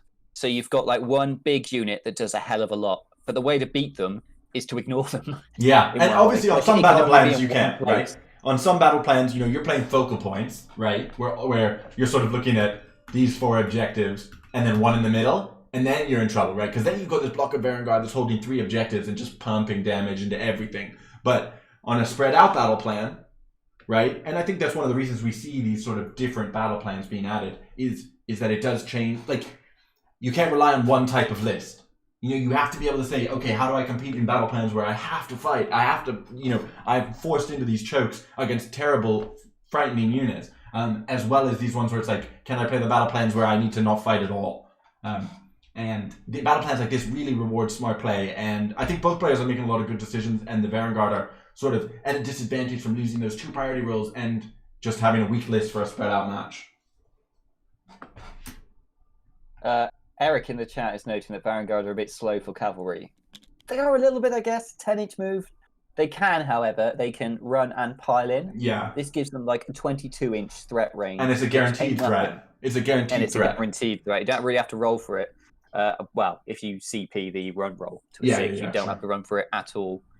So it makes them very reliable, and we haven't seen that double piling yet as well, which gives them another 6-inch movement. But as we found out earlier, if you do too well and kill everything, then what can you do? You're stuck there. Yeah, and it's scary.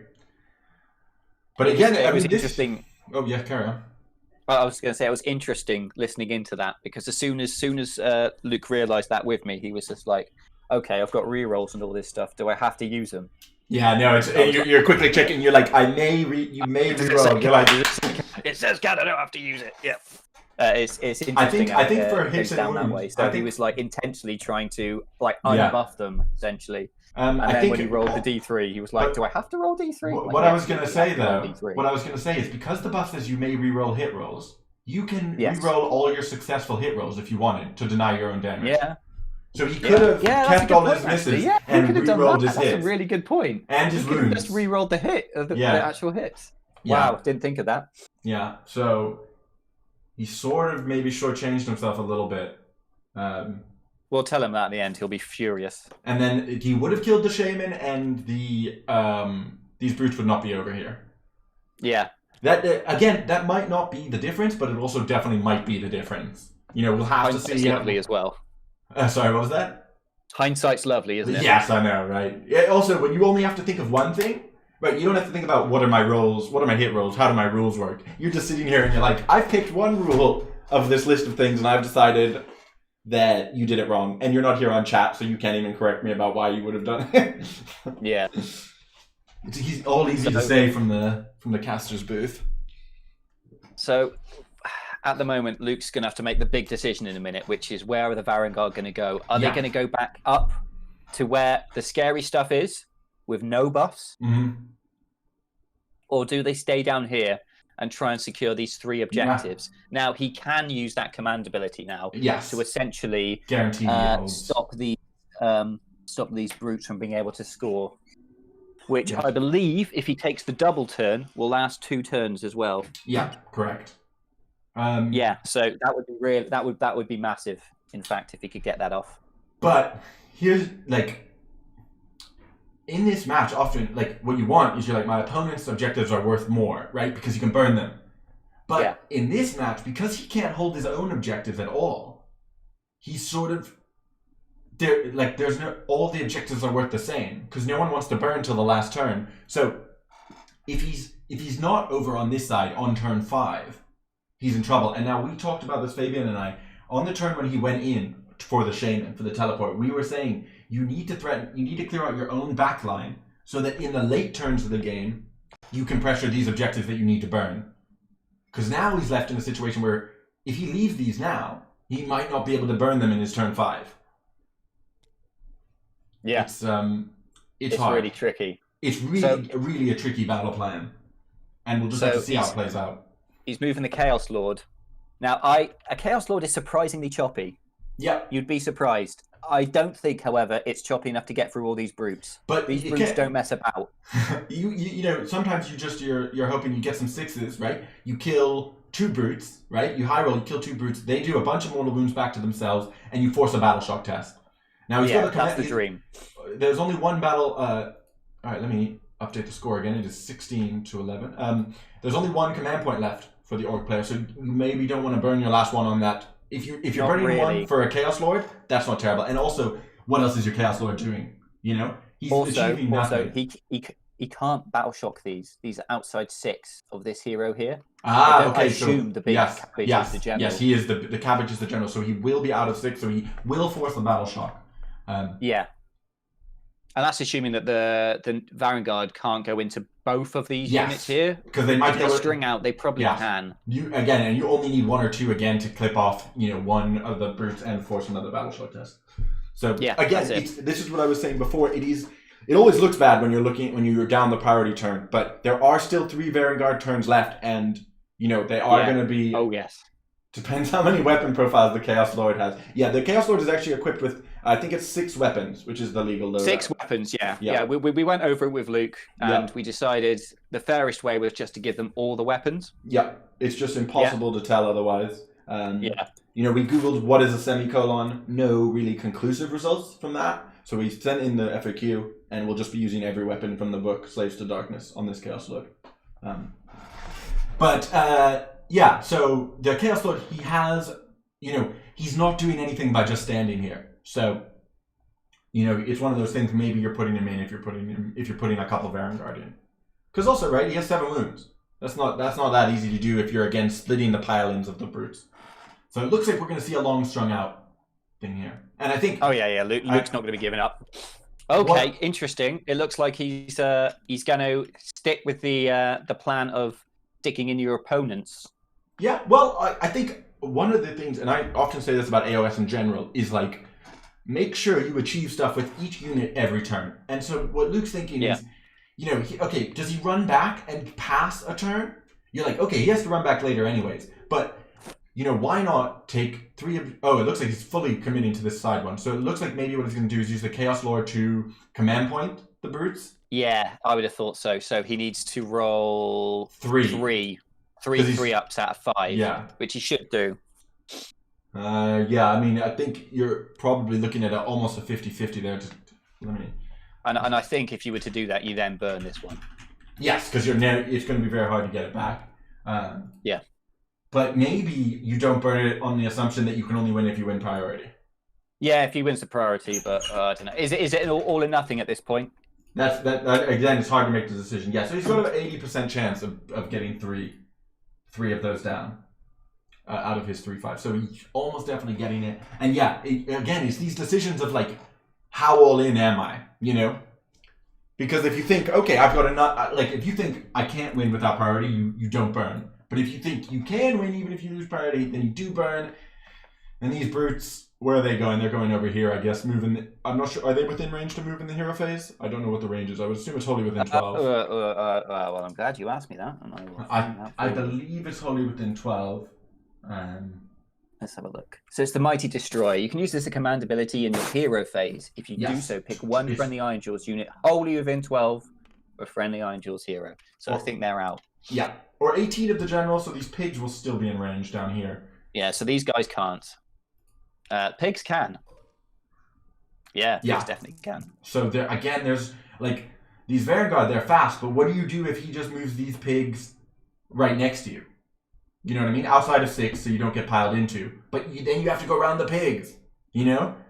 Like, in this late stage of the game, it can't just be like, okay, if you block one turn of the Vanguard scoring, that can secure you the game. Yeah. And also, right, it depends a lot on priority, because let's say if the Ironjawz player wins a key priority, then they can just burn. If the Vanguard are poised to take an objective. We see at the top here, the Chaos Warriors are charging into the brutes. It looks like they're just tagging the end. So it looks like they're going to try and deny frontage because they know they're going to get charged. Otherwise, this way they're sort of denying a little bit of frontage from the charge. Is that what we're going for? Is that the tactic? So he's trying to. So we can see here he's trying to sort of huddle up at the end, but this isn't. I think what he was trying to do there is try and get them in cover as well. But you don't get cover when you charge. Well, he will at least in his next turn. But yeah, I mean, he won't get cover when he charges. He doesn't have reroll saves because he's not more than 10. I don't know. I mean, the brutes haven't done that much damage, but you're essentially giving them an extra turn of fighting, right? All right, now it looks like he's maybe just going for damage, right? You kill 2 of them, you high roll, you kill 2, you battle shock the other ones off. And again, this is what we were talking about you've got to be getting your units to do work, and maybe the only, you can't just afford to score 1 point with your warrior. Oh, you wouldn't even take it, right? Because it's 5-5. It's 5-5, so he needs to kill one. I don't know. Let me just check one rule with the. Oh, okay. So in a lot of Slaves to Darkness stuff, they give away, like they're scary, so they reduce bravery. -1 bravery. But not the Chaos Warriors. They add bravery to themselves. Sad. Did none of the orcs die? Is that what we saw? Why would the orcs die? I thought that were those rolls from the Chaos Warriors combat. I just see the pile-in now for the brutes.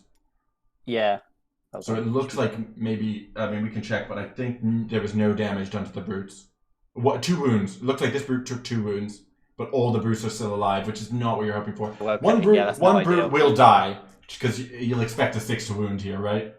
So I've just been asked if the Varangard if it's just the Varangard that can do that CP thing, or if the Chaos Lord can, and it is the Chaos any Lord. Hero. So the Chaos I'll just make sure that's okay with them. So it looks like one of the brutes has died, I think, to a 6 to wound, but it looks like the Chaos Warriors have been. We've lost 2 Chaos Warriors, and they're also not high bravery, though 2 isn't too bad.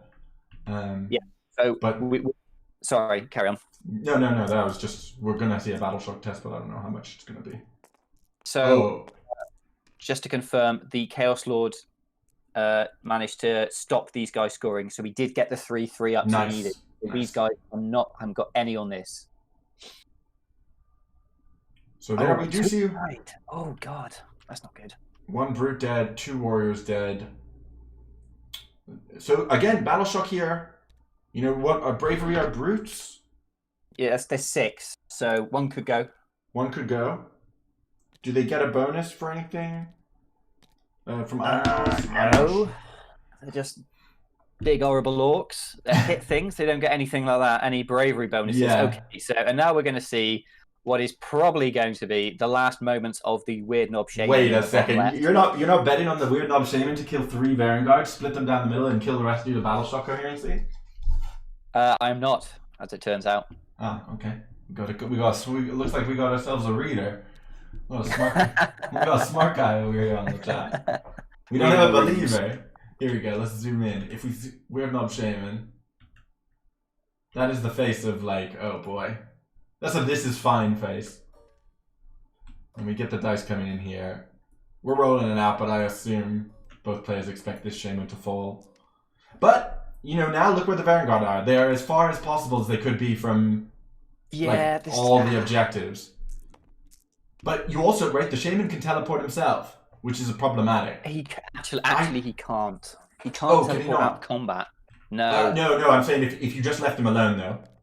Oh, he yeah. could teleport himself, yeah. Yeah, he's dead. So, yeah, he's. I would even go as far as very dead.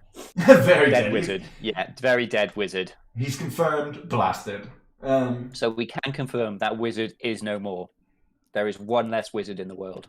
F in the chat for Weird Knob Shaman. Yeah, if we could have some sort of sigil for that dead wizard, he absolutely did some work. That's more or less all that's happening this turn. So the brutes have passed their leadership test. And Chaos Warriors. I don't think the Chaos Warriors can fail. I think they might be 8, so I don't think they even need to roll. Oh, they. God bless you. Thank you. I'm allergic to Warhammer played well, as it turns out. Allergic to battle shock rolls. Same. Oh, so yes. he has burned the objective. We're seeing the burn, so he's not banking on the double turn. So he's ahead by 1, 17 to 16, and now is Luke? Who's ahead? Luke is ahead by 1 point after that burn. Really?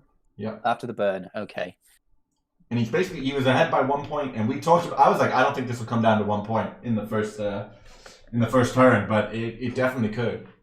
Yeah, that may not come to pass. So I think we're going to be seeing one of these green dice again, which have been triggering Luke games. They've just done nothing but roll 6s. Is it another 6? It's a 3. It's a 3 this time. Luke's finally got it. I think he needed that. That's going to be a big relief for Luke. What do you do with this priority? How much of a difference does it make? He can shoot up there now. He'll have these two, which I believe he can burn. Oh yes, he can. Well, he was. Actually, can he burn them? I think he needs to have someone there to actually burn them. I don't think he can burn them just by having them previously. Ooh, that's a good thing to check. Does he have to be on them to burn them?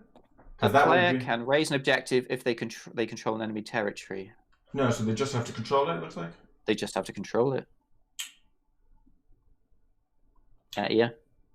If they got a leader within 6, they can't. But those are in short supply. Okay, so yes. So the Vanguard are in range to get to the Maw Crusher this turn, and they still have their double pile-in. Yeah, and that'll be enough. That priority roll massive. Is very big. Very big.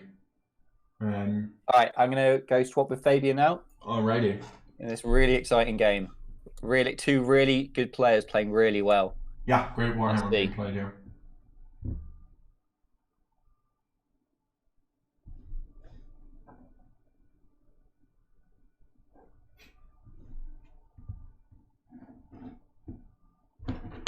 Hey. Yeah, okay, so now this is what we were talking about before, is like it always looks bad when you lose priority, but there's turns coming back. The Vanguard are in a great position now to threaten the Maw Crusher, to threaten the Gorgrantas, and deny the objectives being burned. We got to see, they've still got that double pile-in left available to them. Yeah, that's very true. If he kills the Maw Crusher here, could be big, right? Depending on what happens with the Brutes and the Warriors on the right hand side as well.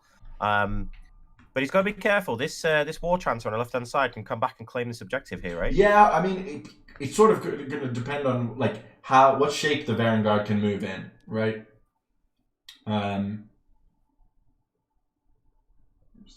Eric. Eric game is definitely still open. Again, I think it's very easy. Like I've had this a lot of time with Warhammer, and it happens when you're playing it. It's a good thing to keep in mind. You lose priority, and you're like, oh, you just see your stuff getting killed, and it's easy to let your head go down. But you do get turns. And also losing priority sets you up for, while your opponent's doing, you're like, I know I'm going next. What's my plan? And you can set up a good plan, you can execute it, and then now he's on the reverse double. And that's a big swing. And that's why these turns are pretty powerful. Now he is sort of calculating he's too far away from this objective. Looks like maybe both players are too far away to claim it. But yeah, also we're now seeing, we were talking last turn about should the Mega Boss go into the War Shrine or should it go over here into these Chaos Warriors? And I think now we're seeing why maybe you go into the Chaos Warriors, because I feel like the way you want to play this is you want everything as far away from the Vanguard as possible, which is the game plan that John has been playing. But now in this turn, he's sort of left himself out of it a little bit, and now he's within the range of the Vanguard just piling straight into him. And like there's a 6, which I believe is probably to run something, which is what Luke's gonna have been looking for. He's got 2 command points this turn. Yeah, Vanguard runs 6. So 16 inches here. He's gonna pile straight into that Moral Crusher here. It looks like he's sort of, again, like exactly what we were saying, which is you've got to be very careful about where you leave your. Yes, the Vanguard are in the range of the Moral Crusher. You've got to be very careful about where you leave your models. You know, and I think if the Moral Crusher was over here on this other objective, and these pigs were over at the back of this objective, right? You would have given up 1 point, but you maybe wouldn't have left yourself open to this attack. Now we'll have to see that more. The War Chanter is blocking off sort of pile-in access to like the Gore Grunters, maybe. He could potentially kill the Mega Boss and maybe this War Chanter here to stop the War Chanter coming over to. I assume he can kill both. The War Chanter seems like it'll probably protect the Gore Grunters for 1 turn. There's definitely be some Vanguard dying here, though, right? Like, I don't know. It depends how much. Right, he's got. Looks like he's gonna get 3 Vanguard into the Maw Crusher, but he doesn't have any buffs. So it's going to depend a lot on whether he can do those 14 wounds. And when you've got a low number of models doing D3 damage, mortal wounds on 6s, and double damage on 6s, it's going to depend a lot on the dice. And again, I do see a world where because this Maw Crusher's got like he's got like 3-4 damage weapons, right? Yeah, and he's got buffed up attacks, right, from destroying units. So but I don't think he's going to put enough hurt into the Vanguard to neutralize them, right? Because if you think about the Vanguard, what do they have to? What are they going to attack? Right? They're going to attack these 3 unit of pigs and the Maw Crusher, and they'll kill those whether there's 9 of them left or 6 of them left. Yeah, that's true. So I don't think the damage from the Maw Crusher is going to matter as much as just the Maw Crusher staying alive. Oh, is he going to go into all 3? I assume so. I suppose, yeah. If you go into all 3, they don't get the impact hits, right? The only thing is maybe you don't go into the pig because you're not going to do any damage to the pigs and you're going to take more damage back. Yeah. I mean, he does have to finish outside of 3, obviously, of the War Chanter, so that also limits his. So this thing needs to move back a little bit. I'm wondering if he's thinking piling into everything. Oh, no, he can't pile in there. So I was thinking if he piles into everything, then he could potentially claim. Well, he's going to have no. He should be able to claim this objective just with his command ability, right? If he rolls a 3+. Yep. Or just gets 2 models on it. The issue he's going to have is his pile-ins are going to be weird. This is what we were talking about. Well, whether he's the closest model is. Yeah. So this Vanguard is 6 inches away here. So these 4 Vanguard are all closer to the Maw Crusher. But I think after that, 6.9 and 7.4. Yeah, after that, all these other models sort of are forced to do weird pile-ins. So, but the I assume he just piles into the War Chanter, instantly kills it. But because we don't have the rerolls, because we don't have the buff, and because it's a low number of attacks, we are going to be looking at like tougher, like spikier rolls, right? The averages don't matter as much when you've got these weird 6s and procs and low number of attacks. So it's just there's going to be a lot of dice involved, and it looks like this guy's going to go. Chaos Lord's going to go over here. I think he already controls this objective. Yeah, he already controls that one. But it maybe just moving further away from the brutes. I'm sort of surprised he didn't go over here and maybe try and CP the War Chanter, but maybe ranges or just, you know, you don't want to risk just all of it. You risk your last unit on that roll. The only thing about putting your Chaos Lord here, I assume he's going to burn it this turn because you're going to give the brutes a charge, right? Which is a good way for them to move extra. But yeah, it looks like a lot's going to depend on whether he can put this mega boss down. He could also go for a cheeky. I mean, I don't think he can get on now on the objective. I mean, he hasn't double piled in here, right? So maybe he's looking to. Yeah, you can pile in. Yeah. Yeah, kill this War Chanter, put some hurt onto the mega boss, and then maybe pile in again into the grunters. Yeah. Spend the CP to make a couple of the war grunters not count, and all of a sudden he's got hold of both, maybe. Yeah, and that could be enough, right? Because it's gonna come down to like that one turn of grabbing it. And again, this is what we're talking about. Don't give him the value. Don't have everything as far away from the Vanguard as possible. Makes it look a little scary. Oh, okay. So the Chaos Lord ran towards this rock because it's no auxiliary to be within. Ah, okay. Getting a secondary.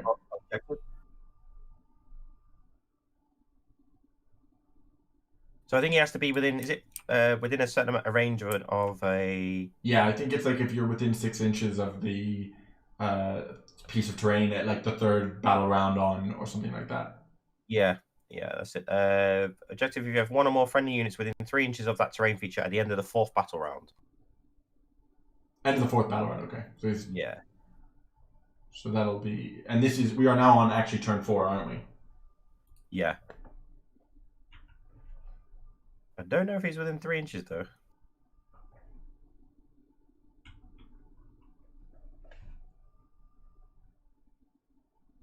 So. Yeah, it's interesting in this. Looks like he might just be a bit out. Secondaries are maybe nice to have at this point where you're sweating out the major so much, you know what I mean? Yeah. So this looks like is a charge. No CP was used as well for ignoring models. Okay, it looks like did John just charge something in the hero phase? In the enemy charge phase? Looks like has he got the crusher in? Yeah, because that could be because the one you get the crusher right, you get the crusher out of. Yeah, exactly. Yeah, wow. Yeah. And he gets the impact this as well, right? Yep. Oh. Which is a couple mortals, and it also just denies frontage. I mean, maybe not that much frontage because it's a 6-inch pile-in, but.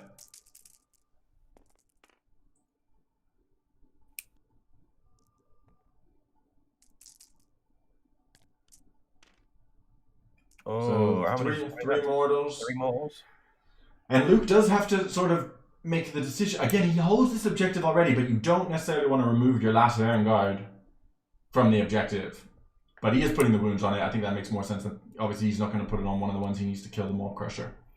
Yeah. So, I think he's just basically got this. I assume he burns this objective this turn. So here we go. Here's a 6-inch pile-in. Looks like he's setting himself up so that he'll be able to pile in to the Gore Grunters. Could he? I don't know. Yeah. Do you think he wants to go into the Gore Grunters now that the Mega Boss is charged? Yeah, it's a good question. You maybe just want to set yourself up so that you can, if you want to. Yeah, it looks like he's doing it. Yeah. But I think really you're just trying to make sure that you kill the War Chanter, right? Because you want to take that for free, and then also that you maximize damage into the Maw Crusher. 14 wounds is not that much. He does ignore Rend 1, the Maw Crusher. But yeah, looks like he's okay. But looks like he's setting himself up to not be within 3. Or no, it looks like he's just getting within 3. Looks like he doesn't mind. He's happy to just take the Gore Grunter damage. I don't think Gore Grunters do. I think they get a lot of their damage from charging. So. Oh, okay. I see his plan. So what he's planning to do is, so bring the Gore Grunters in, so they actually pile in, and then kill the War Chanter, and then all of a sudden these 3 Varangard that couldn't get in before now piling into the Gore Grunters. Oh, that's very smart, very smart. Yeah, so he'll get more frontage into the Gore Grunters. Yeah. That's. I mean, knowing Luke, he's probably done that accidentally. But yeah, but yeah, he's definitely got that in. So yeah, it's almost a bait, which I think I you think basically it's a bait, have to take, right? As well as the Gore Grunter player, you have to pile in because otherwise you're sort of going to take a bunch of damage anyways. Yeah, he's got to be careful here though. Like he's only putting in what, like 2 or 3 into the Maw Crusher here. I don't think the Maw Crusher will die on the first pile in, but I'm also not sure. And how is he supposed to keep coherency here? Yes, I'm confused as this one Vanguard. I assume now he's going to sort of retrofit his coherency. Yeah. Yeah, I'm not too sure. I don't mind like putting one of the Vanguard into the Gorgon just to bait him in, but I don't like the 2. Yeah, I mean, he needs to kill this War Chanter as well, right? 2 should be able to kill the War Chanter. Yeah. But and also because the War Chanter also has to attack, right? 6s to wound will also, if you just need that 1 extra mortal wound, you've got a lot of chance. But yeah, I agree, it is risky. But I don't think you can really afford to not take the risk at this point. Yeah. Right, you have to be hitting as many things. You have to be getting max value out of the Vanguard every turn, for sure. Yeah, I think this is fine as well. You can bring the. I mean, if you're just within 6, you can bring the Gorgrunters in, right, later. Yeah, if you want. That's what I was sort of saying. Is like, I think when you're within 3, it's like, yeah. I mean, it's just hard to say, really. Yeah, so he's got 2 in within 6, so he can pile in. And then this one is 6.8, so he can pile in 6 and then hit within the win. So he'll have 3 in the Gorgrunters. Gorgrunters have only got. One of them's only got 2 wounds, so if he piles in with 3 on the objective, he could claim this objective. And with his second pile in as well, 3/3 Vanguard could go onto this objective. So all of a sudden, he is claiming both of these objectives. It's definitely not over, like you said earlier, right? Yeah, it's all. I think Age of Sigmar really allows for these games that look like they're over to not be over, because there's like, I think the game often explodes on turn 2, but then both players lose a lot of their resources, and so it really becomes about how you use the limited amount of options you have left to you in turns 4 and 5. I've seen a lot of games come down to turn 4 and 5. I've had a game where I needed Scragrot, my last guy, to make a 9-inch charge to win me the game. And it's just both players sweating it out. So. Okay, so 3 into the Mega Boss, or the Cabbage, as he's affectionately known as. All right, here we go. Well, these 3 Vanguard are going to be pumping this Cabbage. Let's see. Let's see. What's he got? Has he got 1 cheeky command point? He's got 1 cheeky command point. Okay. Yeah, it's one. The orcs have none left, so we can't do like reroll 1s. Oh, okay. CP to reroll 1s, and then rerolling all wounds using From Triumph. The Triumph. Okay. All right. Couple of mortals, 2 mortal wounds, and double damage here. So Triumph comes in to do literally nothing. New meta, more iconic duo. The horses. Yeah. The horses. So, that's what we're waiting for. That's why I'm not interested in these first rolls. These first rolls are whatever. We're looking for the real damage to come through. What's the save of the Maw Crusher? Is it like a? I think it might be a 3+, and he ignores rend 1, so. So 3+. Oh, 3 1s. Ooh, and that's what I mean. You don't have that command ability. D3 to reroll. So this is 3, 4, 5, 6, 7 damage. So that's half the damage in the first pile-in. Now, it was a little bit unlucky on rolling your 3-up saves, obviously. But so that was 3, 4, 5, 6, you're also 7, obviously taking. Oh, he's on 5. 9 damage. Oh, there must have been a 9 plus. damage. And now the horses. Yeah, here we go. This is the roll I was looking for.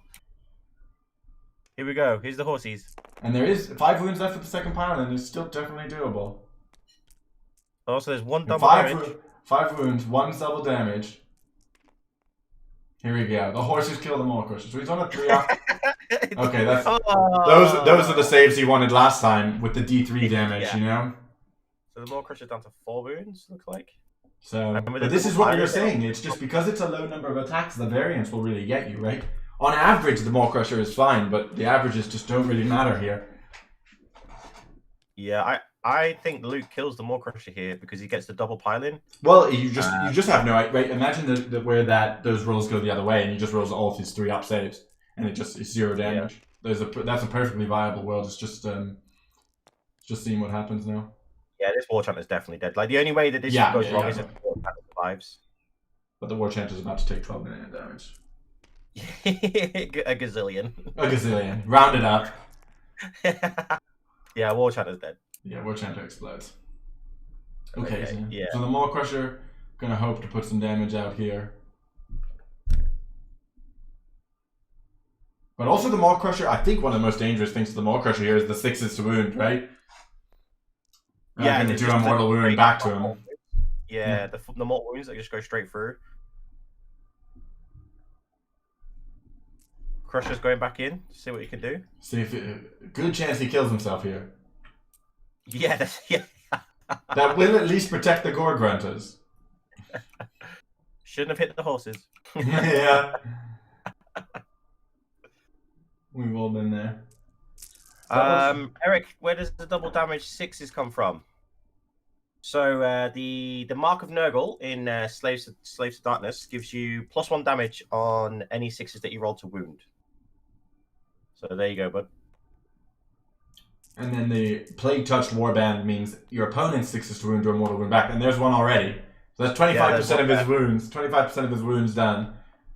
And we've got 1 dead Vanguard. And this is sort of what we were saying. It's like, yeah, you can put some damage into the Vanguard, but you know, this block looks just as scary as it did when it had 9 in it. Yeah. And this is the other thing as well when we were contemplating the new list is the 9 just survived longer, like. Yeah. 45 wounds. That's a lot of wounds. So, right? You're looking at three just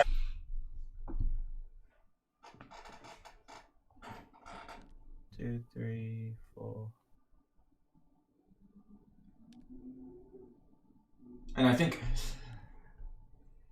you're going to see here, I think people are going to be like, well, maybe you should have burnt these 2 objectives from the Ironjawz players, but I don't think that really would have helped him that much. I think he needs these points to stay alive, because he's gonna lose these 2 anyways.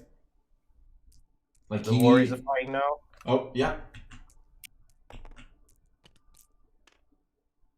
Bit of damage. Again, you just chip off these brutes.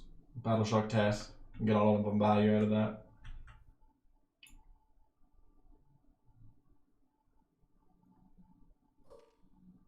These Warriors have done a pretty good job actually standing up to these brutes. I didn't think they would. That's why I really wanted to see that Maw Crusher just take it out. The War Shrine, I think, was a little bit of a bait.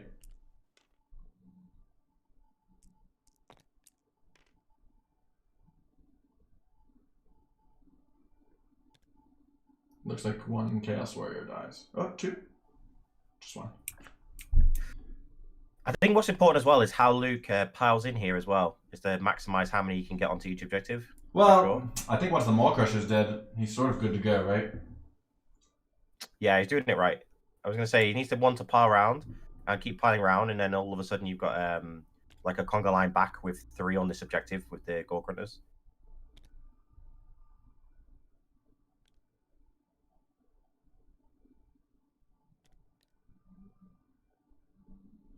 So it looks like you can only get 2 on. But he can still kill, kill 1, kill 2.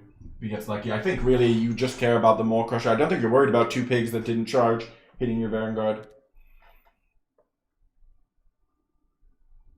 So he needs to kill 2 of these Gore Grunters now, right? To be able to claim this objective? Yeah, but I think he doesn't need to claim it, right? He doesn't need this turn. He has 1 more turn. Gore Grunters can't do anything, really.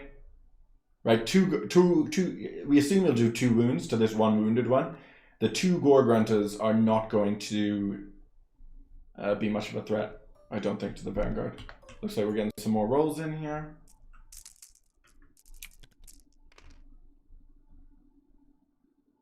Yep, Maw Crusher dead. Yep. And now into the... And with that double pile-in, you are getting extra mileage out of your Triumph as well. Oh wait, no. Did we already have the triumph? I forget. Yeah, he had the triumph to reroll, right? So maybe Yeah. the double piling. Yeah, you are right. Yeah. He's doubling the. So it looks like the pigs. At least one pig is probably dead, as well as obviously yeah. Oh wait, maybe the yeah okay. Yeah, definitely getting a couple of. Has he got 2 pigs dead, or is it just I one? think there's 6 wounds each. Oh, they're 5 wounds each, so probably just one pig. But there's also obviously this pig has 1 wound. So if we see a 6 to wound from the pig, then he claims objective as well, right? Yep. Oh, and if the pig doesn't save this wound from the horse, there it is. There it is.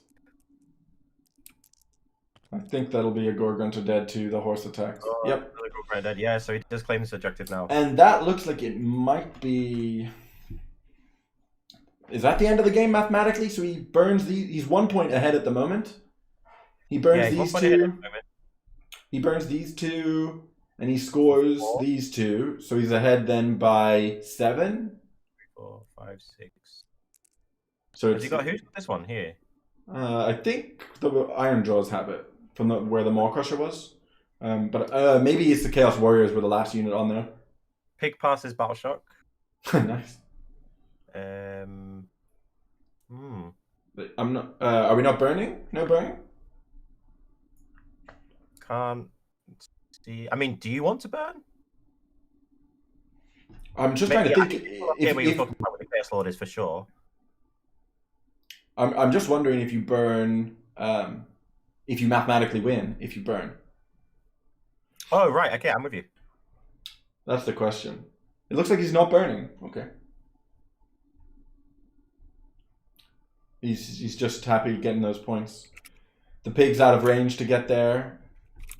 There is sort of the question of over a double. If he gets now double turned into turn 5, would he not lose the burning points? Because so they're actually talking it out. They're talking out. Okay. Yeah.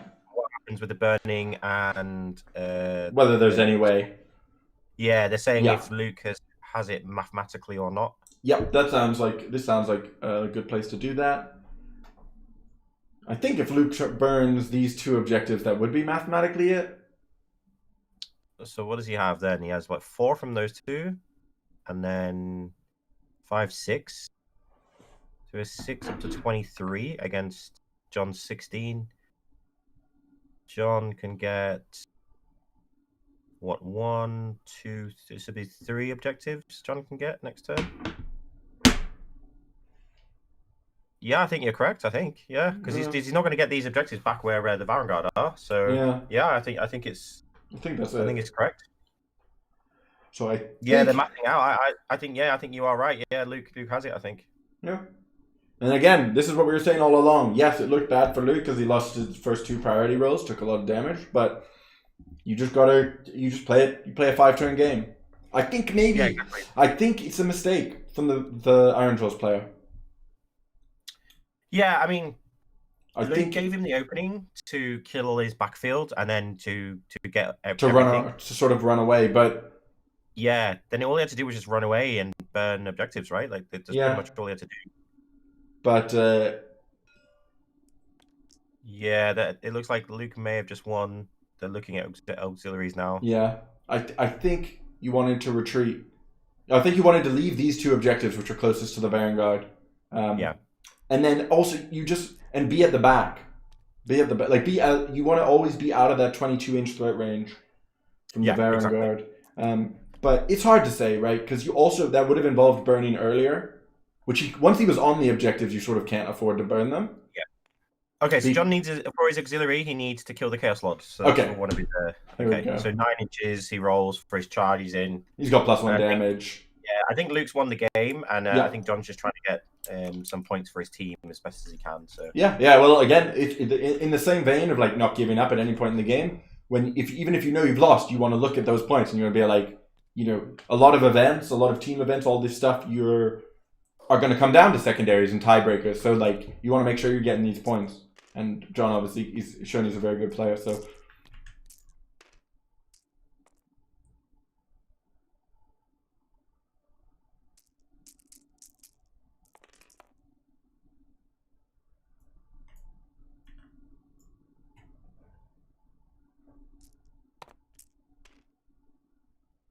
2 mortal wounds to the brutes. Yeah, well, I guess that doesn't really matter now, but Yeah, this plague touch has been pretty funny. yeah, plague touch putting in work. It really does.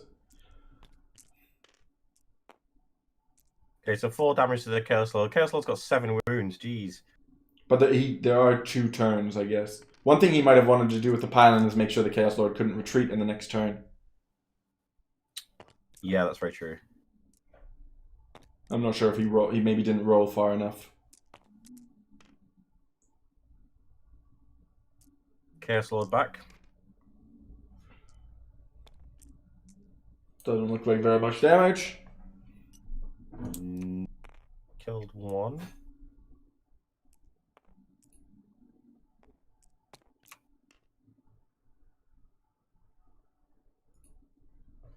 One brute dead. Battle shock passed. And there will be Priority one. to kill the Chaos Lord. Yeah. That's what I was gonna say. There will be one more turn. Can the Ironjawz grab that one last priority roll? It's a 5. Yeah, John's not even bothered putting his points on. Luke wins a priority, it looks like. Oh, did Luke roll the priority somewhere else? Luke wins again, it looks like. Alrighty. I don't know where Luke's dice was, but Oh, I think Mark was just typing Luke wins the game. I think yeah. 18-2 okay. to Luke. Yeah, so he did kill the Chaos Lord at the end, and it's just Okay, 18-2. okay. Nice. Alrighty. Well, it was a great game. Great game to watch. So many tough decisions from both players. I think it was really well played. I think we said it a couple times, maybe you could have done this or that, but I don't think that's necessarily, that's not necessarily better or worse. It's just sort of a different strategy. So it was a really good game from both players to watch. I love John's strategy of trying to give the Varanguards the runaround, and he needed that one extra priority roll, I think, and then he could have done the turn. It is that last turn when you start burning where the priority roll really matters. And yeah, was a really good game to watch. Yeah, we're just finishing up now. I might go grab the players and bring them in here. Yeah. Bring them in. We're here. You're here. Already read my mind. What a great game, guys. It was great. That was a really good game to watch. We loved watching the Ironjawz shenanigans, just giving the Varanguard the absolute runaround. That was one of the best games I've ever seen in Ironjawz play. That really was. Yeah, you played that perfectly. Kill the units and don't go for the Vanguard. That's what you have to do against settlers. John, just tell us a little bit about your strategy coming into the game. Well, I mean, I've played against this list not that long ago, a similar plague touch list not that long ago, and it sort of just went through me. So I knew to go around it. Yeah. I knew he was going to put them in the middle, so I knew I just needed to put the Gorgrunters on one side, the Maw-Crusher on the other. Yeah. Nice. Yeah, I mean, it looks like sort of, a lot of those priority rolls were going to be decisive one way or another. So it was a really, really great game to watch. If he'd won either of the two that I'd won, it would have not been as long a game. But yeah. Yeah. Yeah, had me thinking I was on the ropes, definitely. Yeah. You were talking yourself down big time, Luke, in that at the end. I was just like, I don't think you've lost. It was just like there was no units left on the board, and I was like, it's going to be so hard. No. Yeah, I don't want to made you work for it big time. I had your back. I was like, it's important not to count. Like, it's a 5-turn game, and the Varanguard are fast and scary. So it really was just sort of anyone's game going into those last priority roll. And there are big swings, obviously, with the burning objective and stuff. But it was really well played from both players. Really smart play. I think when the Chaos Lord did manage to roll the 3-3 up, that changed how I played, definitely, because I didn't have to focus on that side of the board anymore. So that was quite a big roll. Yeah. Luke, tell us about your decision to push on with the Varanguard rather than coming back for the Mega Boss and the Gorgrunters. I had to get rid of teleport because that could have just won John the game. I think if we played the game. If he'd have gone back, he would then have to come back over to my side, and then I'd just teleport the stuff behind him again. I had to get rid of the War Chanter and the Shaman because they can deny you scoring on the objectives and stuff because of their Scorched Earth leaders. So I had to go down and later on and deal with them. You can see also that the Varanguard were fast enough to go completely from one side to the other. So I think even if you'd gone down first, right, you can then sort of come back across the other side second. I think both. Saving the reroll wounds I didn't want to save it, but it come quite Yeah. useful in the end. Yeah. So yeah, it's a close game. Yeah, well, really well played. Really well played to both players. It was a great John game is to an watch. absolute gent. If you ever play him, you're smiling. Wish we could say the same for Luke. Cool. No, really well played, guys. Really well played. Yeah, it was a great game to watch. Absolutely fantastic to watch. I've learned how to play Ironjawz, and I bet a few other people have. Yeah, I mean, it was. The world has become a better place. Then. Yeah, exactly. Nice, yeah. Everyone normally takes big war, so this is really good to see. Yeah, it was really good. And in turn one, it looked like there was so much in the middle that it might just be it might be a 2-turn bloodbath and the game would be over. But then just really smart play from both players made it a really cool game to watch. So yeah, thanks a lot to both of our players, and thanks to Mark and Fabian as well for running the casting relay between the teams, and thanks everybody who's watching in chat. Don't forget to like and subscribe for more of these Wargamer Online battle reports. And yeah, bye from me, bye from you guys. See ya. See you later. And thanks a lot.